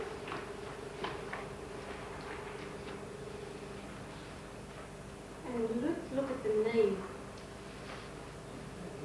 See how they correspond? Revenge. It's the opposite, isn't it? It's the opposite. It's revenge. It's some negative energy that wants to get in there to do something. How can they get in to do it? How get in to do it unless they jump in on another? Did anyone ever see that film Ghost? Was it Ghost? Yeah. See the fellow who rode the train all the time? And he was, I don't know who wrote that movie, but it was pretty true. And he wanted to have a cigarette, he couldn't get one. So he had to get close to people who were having cigarettes to smell them. My mother, I always bring up my family, because I always speak from my family. Talk for thousands of years about them all. But my mother never ate even jam her whole life. She didn't like any sweet, any sugar, anything at all. She was always savoury. Whereas her mother, on the other hand, always had a lolly full of chocolate, and she never gave me one. But she always had them in her drawers. You could try to pinch them when you're a kid, but you never get at them, I tell you. She put them in her drawers, in her pockets, in her everywhere, and in her bed. She always had chocolate. She was a bit scarred, but she always had chocolates and lollies. Good ones too, good quality though. Right? Yummy. She died.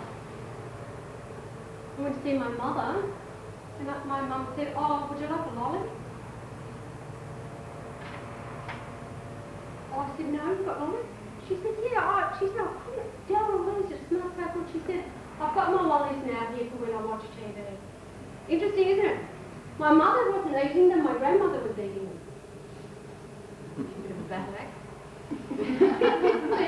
Understand that how that got onto my mother, because this woman knew no other way, so she'd get at Mum, who was pretty, she was the sort of like slave daughter.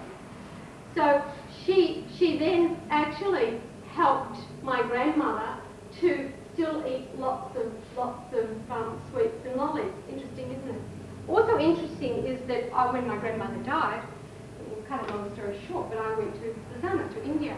So I had a terrible argument with my teacher, and I said, "You don't understand anything. You don't know how I'm grieving. You don't understand anything, and that's it. And now I'm going home because no one understands me, and I'm grieving." I'm going on and on and on. And she didn't say a word, which she wanted to do. And after a while, he said to me, "Little one, you're not grieving." "How dare you say that? Of course I am." Sparks fly everywhere. He said, "No, your nanny is grieving for you. You are not grieving for your nanny." And immediately I was no longer grieving. Interesting, isn't it? She was a bit of a psychic woman, so she had that ability. Now she asked permission, but actually asked permission to come near me. But at that point, I had actually unconsciously allowed her to come into me, and here was cool. Interesting. She wasn't a baddie, just a bit of this. But just imagine if you've got a negative one. Quite a few years ago, I think all of you are too young to know this, but years ago, there was a whole lot of women killing babies. I can't remember what happened. There was one case where I was hanging the washing on the line, and she can't remember what happened, but she went into the bath, turned the bath on, put her kids in and drowned them. She's no idea how it happened, but she was revenge. Huh? Just think, here she was operating just a normal job, not thinking of anything else, just hanging the washing on the line, and she was attacked by a negative energy because she's probably been on a Ouija board or some sort of other thing. She's sort of let herself in for something somewhere along the line, and they've been able to creep in this negative energy, who want, like the bloke on the train, who wanted revenge, a lust to kill. Now that's an extreme case, but it has happened. It has actually happened. Interesting, isn't it? There's another interesting thing that Dr. friend of mine just went to a lecture, and he's also a medical practitioner, but he's also a doctor of Chinese medicine. And he knows that in this area, because of the energy moving in the chakras, the kidney is they say the kidney was flushed through every hour. The kidney is flushed with energy. The chi moves right through the kidney, or the prana moves right through the kidney. He was sitting at this lecture and they said they've just discovered that every 60 minutes the blood is flushed through the kidney. You see? Interesting, isn't it? How much we can take responsibility for ourselves is very interesting.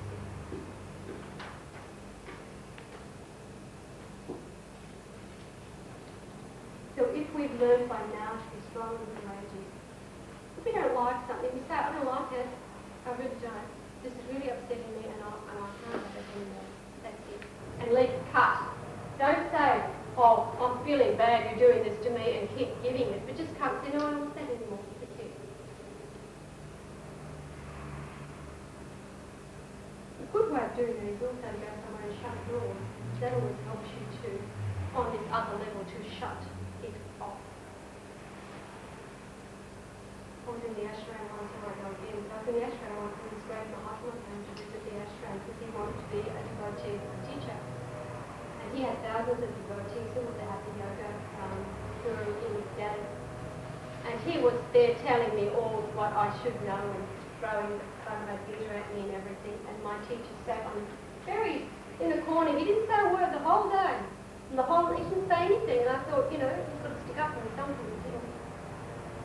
This fellow's talking to me about lust and sex and brahmachari and heaven and what.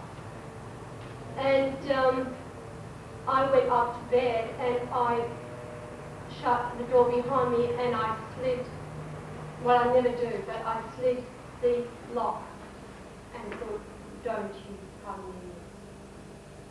So the next day I come down and he's got this bandage on his head. He says, oi, oi, oi, like this.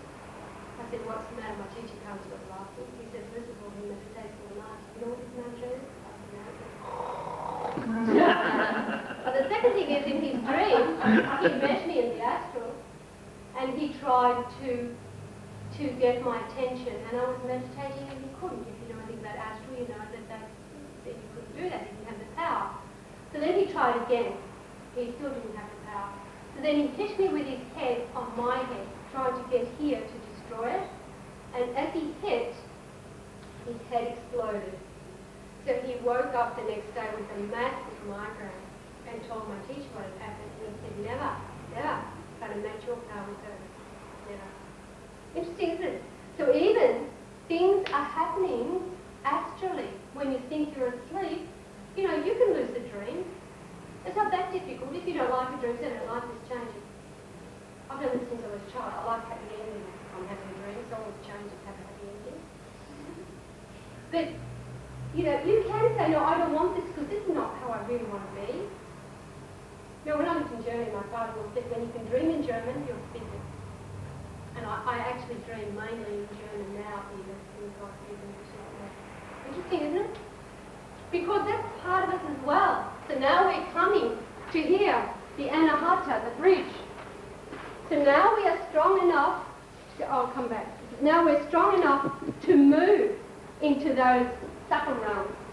We've got outside us organised, our external is organised, our relationships, where we are, who we are, our self-esteem, we know who we are, where we are, we know where we're going. But we're not going to go there standing over people. We can go there inwardly, quietly, nicely. So we're strong enough now to go inside. And when we go inside, we go in through the spiritual doorway. So it's no use to come in through the head to go to meditation. It's no use to come in through the Muladhara to go to meditation. It's no use to try anywhere else. We really have to go in here. And this is our bridge. This is the way we walk across. In my family, everyone always talks about when they die, they're going to cross the bridge and, you know, and a couple of them have near-death experiences. The old aunties, you know, whether it was the Turks or it was actually, they were having a near-death experience. But anyway, they were all going over a bridge and set back.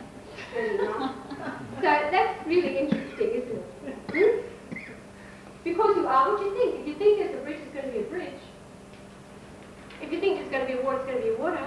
If you think Auntie Susan's going to be there to meet you, she'll meet you. Because it's just how you want it to be. But if you think, I want to go across that bridge and I want to meet my Creator, so you will. But you've got to remember that that creator or that universal creator that, if you like, I use the term loosely, God, whatever you want, you know, it's just a bit beyond your imagination. You don't know. You know that you've helped to create your child, and the child looks like, so your kids are a lot like you, but they look a lot like you. There's something in them, or you look a bit like your mum or your dad, or a mixture of both. But you really don't know. My created being, I don't really know what it looks like. I always use the term it or God loosely. I don't worship the same God as my teacher, and I would say that most of my devotees or people who've had initiation with me don't worship God the way I do. No, he certainly doesn't, do you? No, but there you are. So the anahata is the gateway to the subtle realm of reality. Now, if you're sitting here as your little consciousness behind your head here, you're sitting up there and you're a bit asleep, you don't care what's going on, oh, I like this, so you send back pleasant messages, do that again, I like, oh, I'm having another fight, oh, I like this, oh, I'm having another scotch, oh, I like this, oh, I'm having whatever, oh, I like this. Then all of a sudden you're maturing, and you say, as a soul, I don't like this is not what I really want. So you send back messages, no, I don't like that.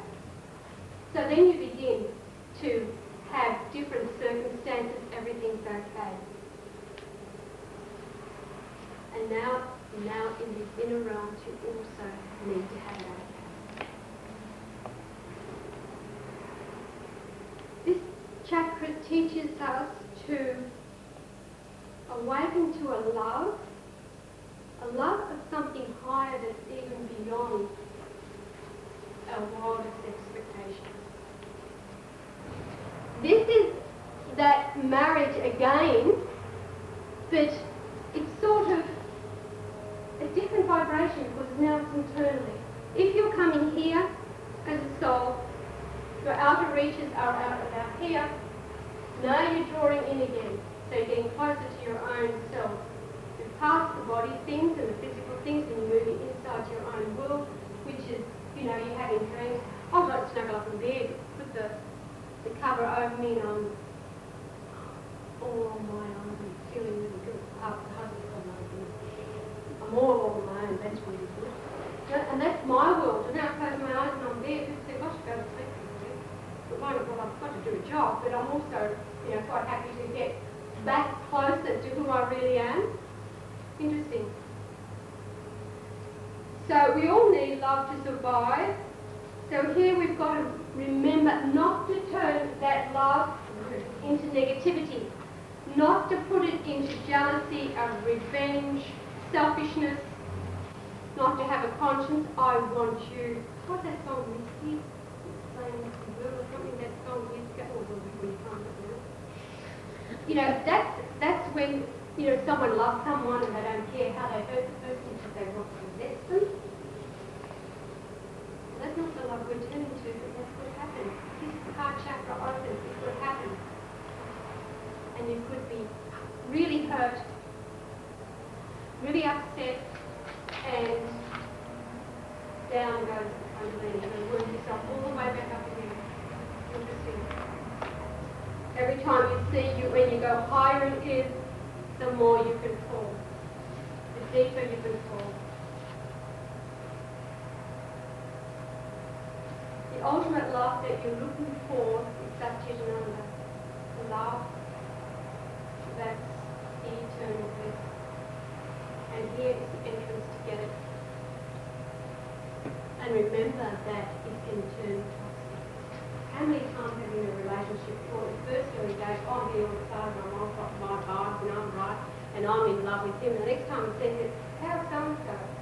Yeah, I had a son like this. You couldn't keep up. We tried to keep up with the girls, but we couldn't. So we decided not to call them any names at all. Now he's married to someone we don't like, but anyway. So you'd say, oh, Mum, this is the girl, and no, I just brought her home to see you, and oh, you like her?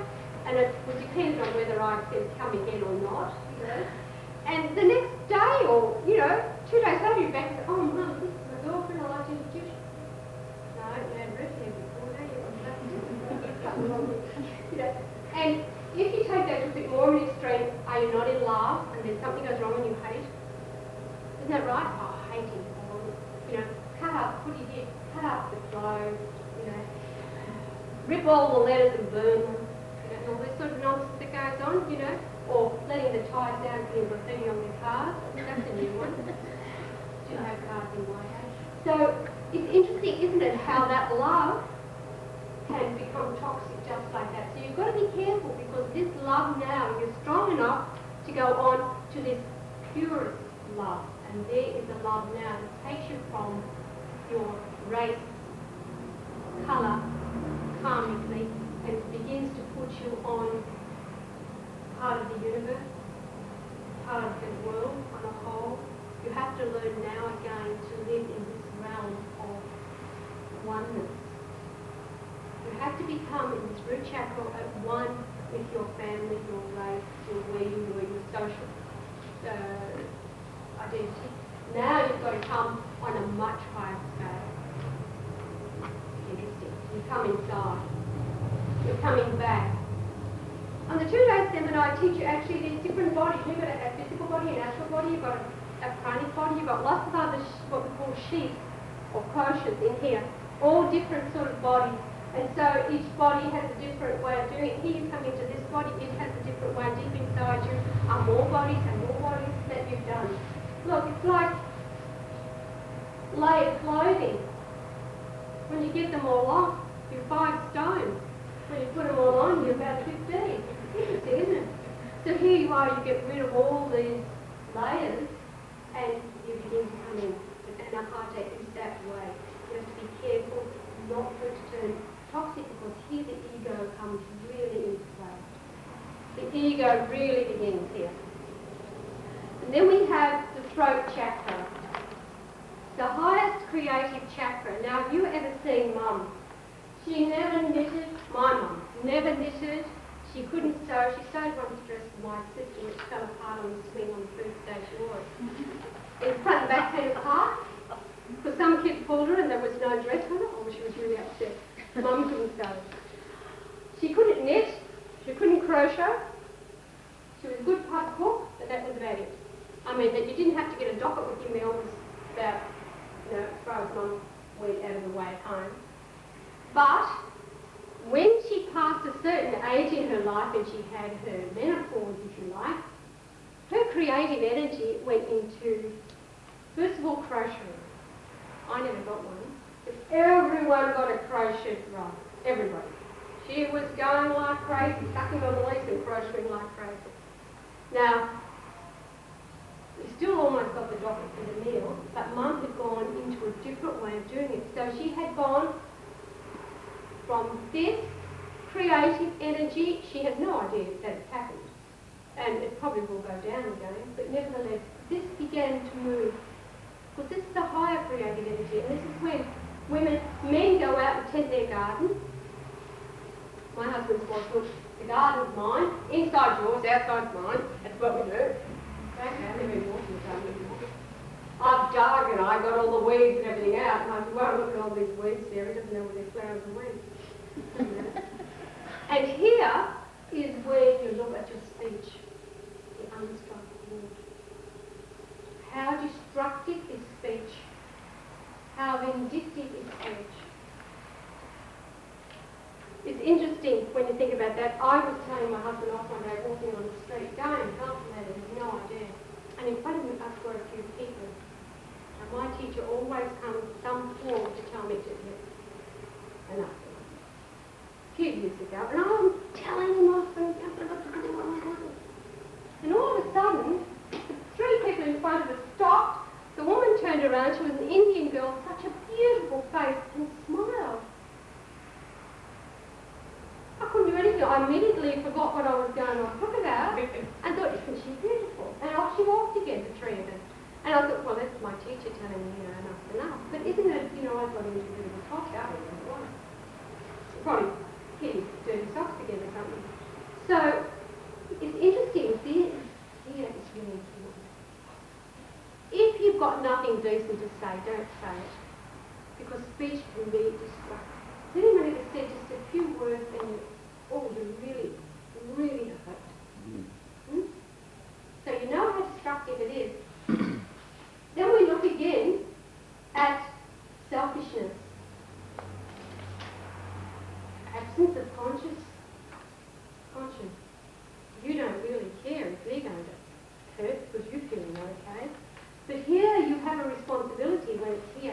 You have the responsibility only to have positive voice forms. I once was chanting in Jacka and my teacher said to me, have you ever prayed to Saraswati? No. I said, you should. She's the goddess of the voice. You haven't got one. Don't sing anymore. But it improves, you see, as this chakra improves. So here we also begin to build on where we're going and what we're doing. Interesting, isn't it? We're building. See, we're moving along and we're maturing the soul. Here we begin to understand what my teacher's always saying, and that's let his will be done. Here we also understand that it's out of my hands. Whatever it's done is done. That's it. I do my job, get where I am, I make no waves, nobody unhappy. And I don't get unhappy, because otherwise you've got that draining out, or you're back down that lower chakra and you're draining out again. Then you come into the Ajna chakra.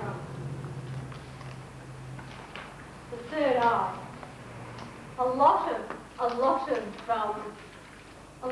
people talk about this third eye business. They've got really, I don't think any idea where it is. They got it out, but it's about 6 foot outside you here, and it's over there, and under here. But it's not. It's actually the eye of the soul. It's when the soul begins to wake up and becomes conscious. It can see. It's amazing how you can see an aura if you look at someone, but you don't look at them physically, but look around them and then close your eyes and you'll see the aura. Quite easy. Gary's been checking mine out all the time, haven't you, Gary? You've been checking my aura out all day, haven't you? Yes. I know. See if I'm still around or not. When I was sick, yeah, when I was sick recently, you couldn't actually mind, I would do it all in. So that from my soul out, I would get things very easily. So I drew in, and my husband said you could see it actually move in. So that, I could make myself go there.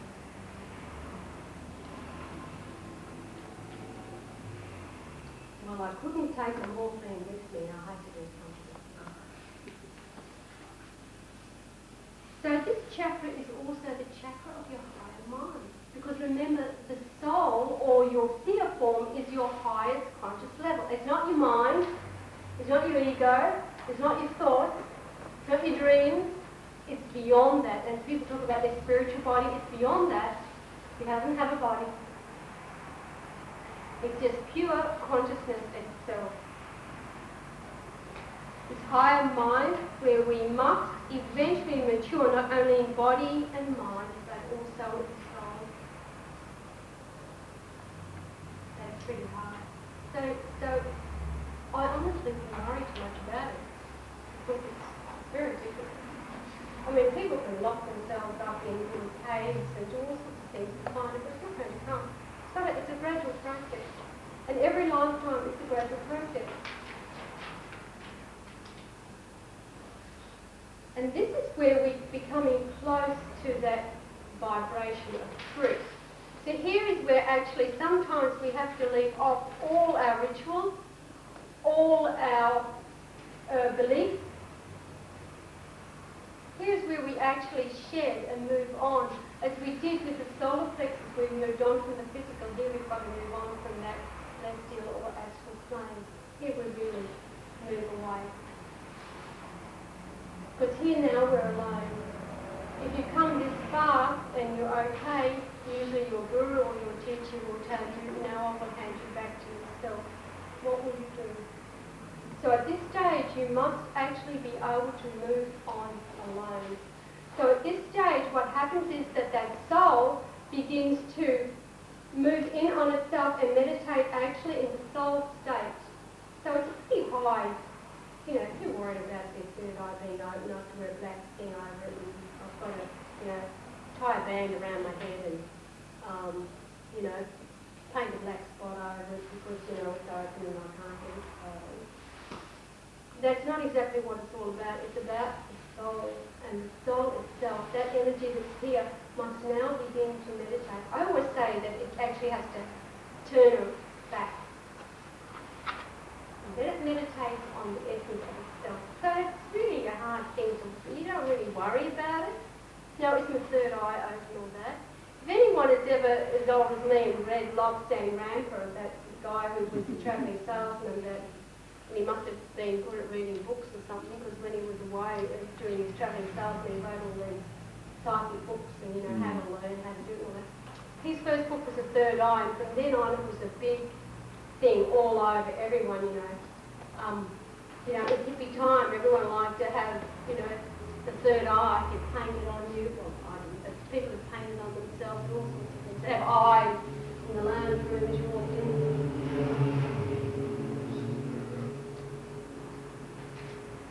We all know when we've reached that Ajna chakra that whatever happens from now on is for a reason. It is there. And at that stage, there will be complete surrender to what is beyond infinity. And then when that soul itself, when that consciousness has matured to as far as it can go, it will be joined with the universal consciousness, and you will have samata. You will know that everything is one because you will be part of that oneness. And that's why the chakra is so important to you. And even if you get that far, you can't get it doing tantric, you can't do it taking drugs, you can only do it by your everyday experiences. You can also fall down into the lower path, because if you let yourself then fall back, you can go beyond the soles of your feet into darkness. There's no guarantee that you can stay there. And this is what is called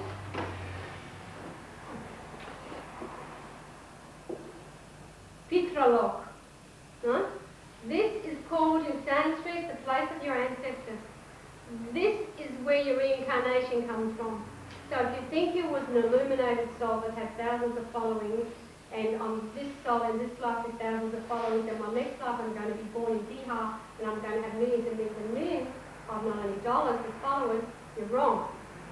Because here is where you incarnate, in that area there. And if you come to the 2-day workshop in November, I will teach you all about the astral spheres and the astral layers. And if you look at one of your little printouts here, I've just given you a little bit of information here. And it's not, just to get you the idea, I've got plane of gods and the causal plane. Well, God is like celestial beings, so to us anyone, if someone taking out of space or whatever, their spaceship and the helmet had a white helmet on, was that what is God? I mean, we think, my family used to think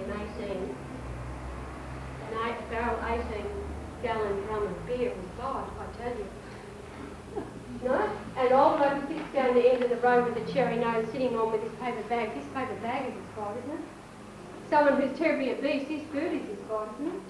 So God, I use the term loosely because I just want to say that plane of gods and the causal plane.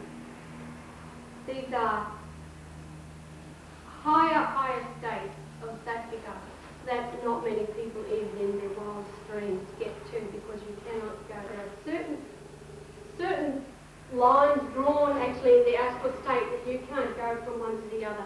They said that only the great saint Naranda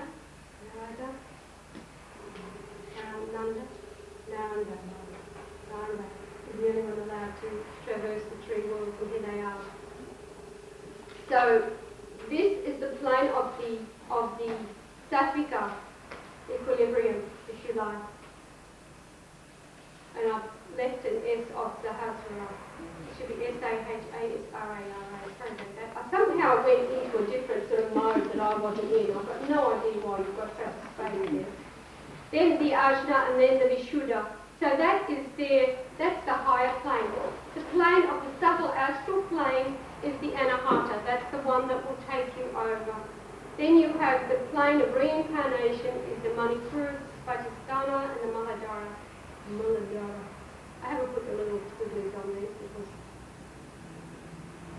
then you come to the lower planes, which are still could be, you have to reincarnate through all these areas anyway. So there you have these sub-astral planes, is what I call them, the lower realms, known as the realms of darkness.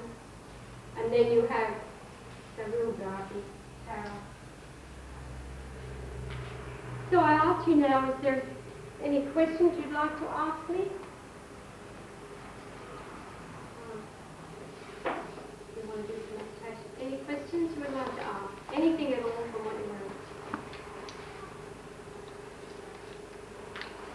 What have you learned today, Tom? Sorry. Yes. I was told that, like you were talking about the negative vibration around that if we are too open to them, we can be in danger of eating too much. How do we protect ourselves? We just like a pearl. Well, like that breath, like that breath, and you know what is really good to stand under a cold shower. That's very good. That will get rid of a lot of negative energy. And you have to be always aware. And don't play with things that you don't know about. That's also, I think, a really good morning session. Because, I don't, prescribe to meditation to someone as a doctor. Because I'm not a doctor, I don't know what I'm doing. So when I go to the doctor, I've got to have faith in the doctor. And if you don't know what you're doing, you can't. A lot of people give Reiki now, willy-nilly. And a lot of people are coming to me now who have had Reiki done to them, or they're Reiki practitioners, and they're so off the planet. It's really quite sad. They don't know where they are. They've got, they feel like they've got demons, jumping out of them, and they're hallucinating badly. And this is because they have opened themselves to some information somehow, a bit incorrectly, and what's happened is that it's come back at them. It's unleashed things that shouldn't be unleashed. Inside all of us, we've got this Rajas, Tamas and Sattvika in all of us. So we all have the possibility of the lower realm. Inside me is murder and malice, as well as extreme love and compassion. You see? But if I was to become imbalanced or something, or I think there's an ashram in country Victoria where you have to have taken hallucinating drugs to get in. And it's a Kundalini and Tantric ashram. So, just imagine, I actually know the person who runs it. Well, I don't know the person anymore, but I did when I was a teacher. So, school teacher. But if you mess around with that together, you are opening out, and all things are going to happen to you. You can go insane. You know what these people, I get them, drugs, marijuana will actually interfere with your chakras badly. Not only does it cause schizophrenia and all sorts of things, but it also interferes with the chakras and it interferes with your balance. You have to do it actually dry. Or if you go out and get drunk, you actually have given your responsibility to somebody else or some other thing. It doesn't matter if it's a drug or if it's alcohol or if it's a person or if it's a situation or if it doesn't matter. You've given your responsibility and you're having it to yourself, and so you've allowed it to happen. You have to walk strong and be strong. I am strong. I will not allow you to come near me, and that's it. And you'll find that just with that attitude, you sort of put up a wall and they can't get near you. In the early days, you'd be, what I did once when I first met my teacher, I decided to test it, I put him all these tests. He thought it was hilarious. And I knew that I had an extremely strong mind. So what I did was I built a wall around him so that he couldn't interfere with what I was thinking about. So I built this brick by brick wall around him so that I was saying to him, he said, hi, you're very good at brick walls. So, you see what I mean? You've got to be strong, and I know, and I will not let the savage move. And with any relationship, anything at all, any situation, you know that you're strong and you're control. And if you, a minute comes where you're all of a sudden not, you're disorientated, just, oh, this isn't me. And don't wallow in somebody else's, because that's the stealing. So you cannot wallow in someone else's vibration unless it's a spiritual teacher who is an authentic one, if you know what I mean. Not someone who's very don't set yourself up as, Guru, Maya, whatever, something or other. It's someone who's really true and got it there and attention is correct.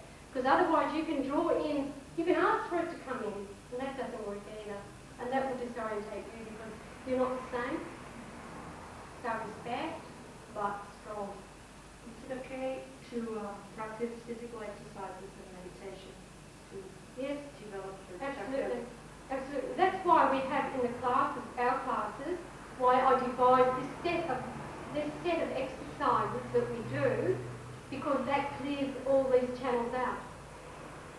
It also makes you fit, as fit as you need to be. I mean, you don't need to run a marathon to be able to meditate, but it will make you, clean you out physically, all those energy channels, and then the breathing is so done is to clean and balance on the subtle level. And then the relaxation or the yoga nidra we have is to clean out the mind. And then we have that little meditation again. So if you sort of got that going and got it every day, you feel a lot better, a lot stronger. Yeah. Because we're not talking today about emotional levels or anything else. It is that today was a pretty hard talking about our will, our survival, and our strength of character. And that's my suggestion. That I'm doing it now. If you want more of that, knows about us more, buy the tape 1 and 2, because I'm using tape 2 now for my exercise, and also at night I put the other side when it's your voice for meditation and visualization and relaxation. We know, but the one that I didn't know the other whether you've been buying or not. But that tape is helping. Yeah. Your voice is helping me. Yeah.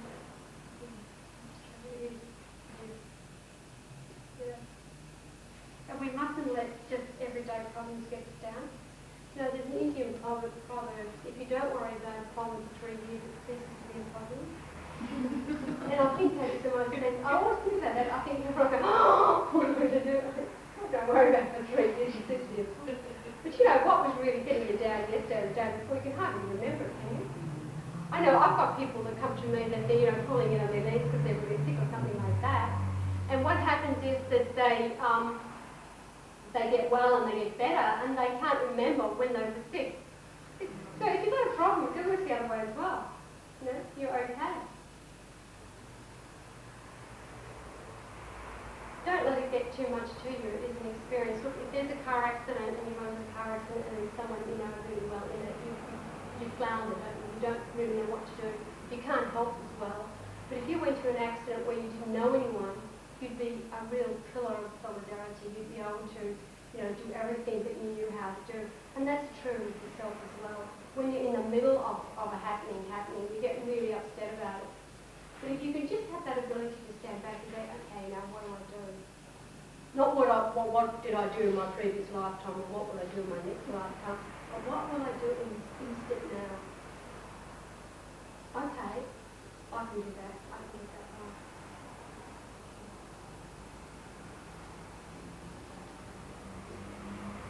So, what would you do? Would you like to meditate now for a few moments and meditate on universal love? It's not good to always. Someone sent me an absolute healing once,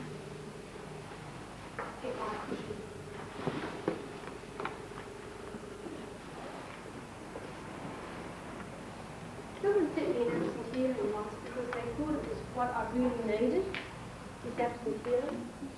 And I was walking along the upstairs in the bedroom, and I went like this. Oh, who's sending me a healing? Oh, no. Take it back. And it's very bad to send anyone a healing of any kind if they have not given permission. Because you know, the other way around, you are putting a negative energy onto me. My vibration is not like your vibration. My vibration is today very subdued, and my states when I'm around here very subdued. If I'm on my own, I relax and I'm not subdued. So therefore, if you send me a healing, it will be a negative healing. It's too low. I can't handle it. I can't see it. I can't feel it. I don't want it. And if it bounces back from me, it goes back negative. You see? Interesting, isn't it? Interesting. You know, when the rape thing was all about, not what we're doing. But anyway, in the spiritual days, you know, in the 60s and that, I think I was spiritual leaders anyway. How you got down off that tangent, you smoked yourself stupid. And you know, you went on to go to the next healing. I went with my sister once to have a healing done because she was saying, come on. Anyway, I went. I have great respect for these people, but there was about 6 of them trying to give me some sort of healing, and they said, we can't get near you because what are you doing? I said, I'm not doing anything, I'm just sitting here. Well, you hurry up and do it, go home. But they couldn't do it, so think of something negative. I mean, you know, really, why? So it's interesting, isn't it? We have to remember that if we want to walk the spiritual journey and have every chakra and every channel moving as it should, working as it should, then we have to have total respect not only for ourselves but for other people. Now there is a way of giving out love and meditating out love. There's the Buddhist way, but I also have people come with chronic fatigue syndrome who've done this because they do it wrong. Buddhists will teach, they won't teach you the mystery of how to stop losing energy, but what they will do is they will just tell you to go and do this, and you meditate on yourself and your family and your friends and your neighbours and the other city and the world and the universe and the stars. Before you know it, you've actually given all your energy out. But this way is, remember this little channel that we've got here that I said was up top, we don't do anything, this is about the only time when we will ask. I want you, when you go into meditation, you're going to go in and you're going to breathe in a beautiful pink colour, like a salmon colour, the colour of universal light. You're going to take it down with the inward breath, hold it in your heart, and then you're going to let it go. You're not going to direct it anywhere. Because remember, this even breathing will bring you the energy into the chakras, and it can go anywhere where it wants to go. It will go where it should go because it knows, the universal consciousness knows more than you do. So you will take it in. We're not going to go to Biafra, or we're not going to go to Chernobyl or wherever, Somalia. We're actually going to just give out into the entire universe. No matter what planet, what plane, what realm, we're going to send this universe energy. And if you do this way, even before you do your own meditation, it's sharing with the world. So you take in this beautiful colour, hold it in your heart, and then just let it go. So here is the little schedule of our next workshop. About 2-day workshop actually, coming up in November. If you don't have enough money for it, you can always have it on time payment. But it is a 2-day workshop, and it's filled with, we'll have little working circles, we'll have some videos, we'll have you talking about it, and it will actually put all of this that you've heard today into perspective as well. This is really a basis for what we've learned in that workshop. We talk about Kundalini, those different bodies. We'll also talk about astral spheres and astral states and what they're like and why you don't go there and why you are careful how you can orientate yourself and where it all began, why it all began and how it all began. And we'll all drop dead at the end of it because we'll all be exhausted. But I'm sure it will be a very fascinating and worthwhile. We only have 3 of these 2-day ones a year, and this is the culmination of everything. And I think it'll be a certificate course, and it should be very worthwhile. Are there any questions you'd like to ask me? Now, before we close?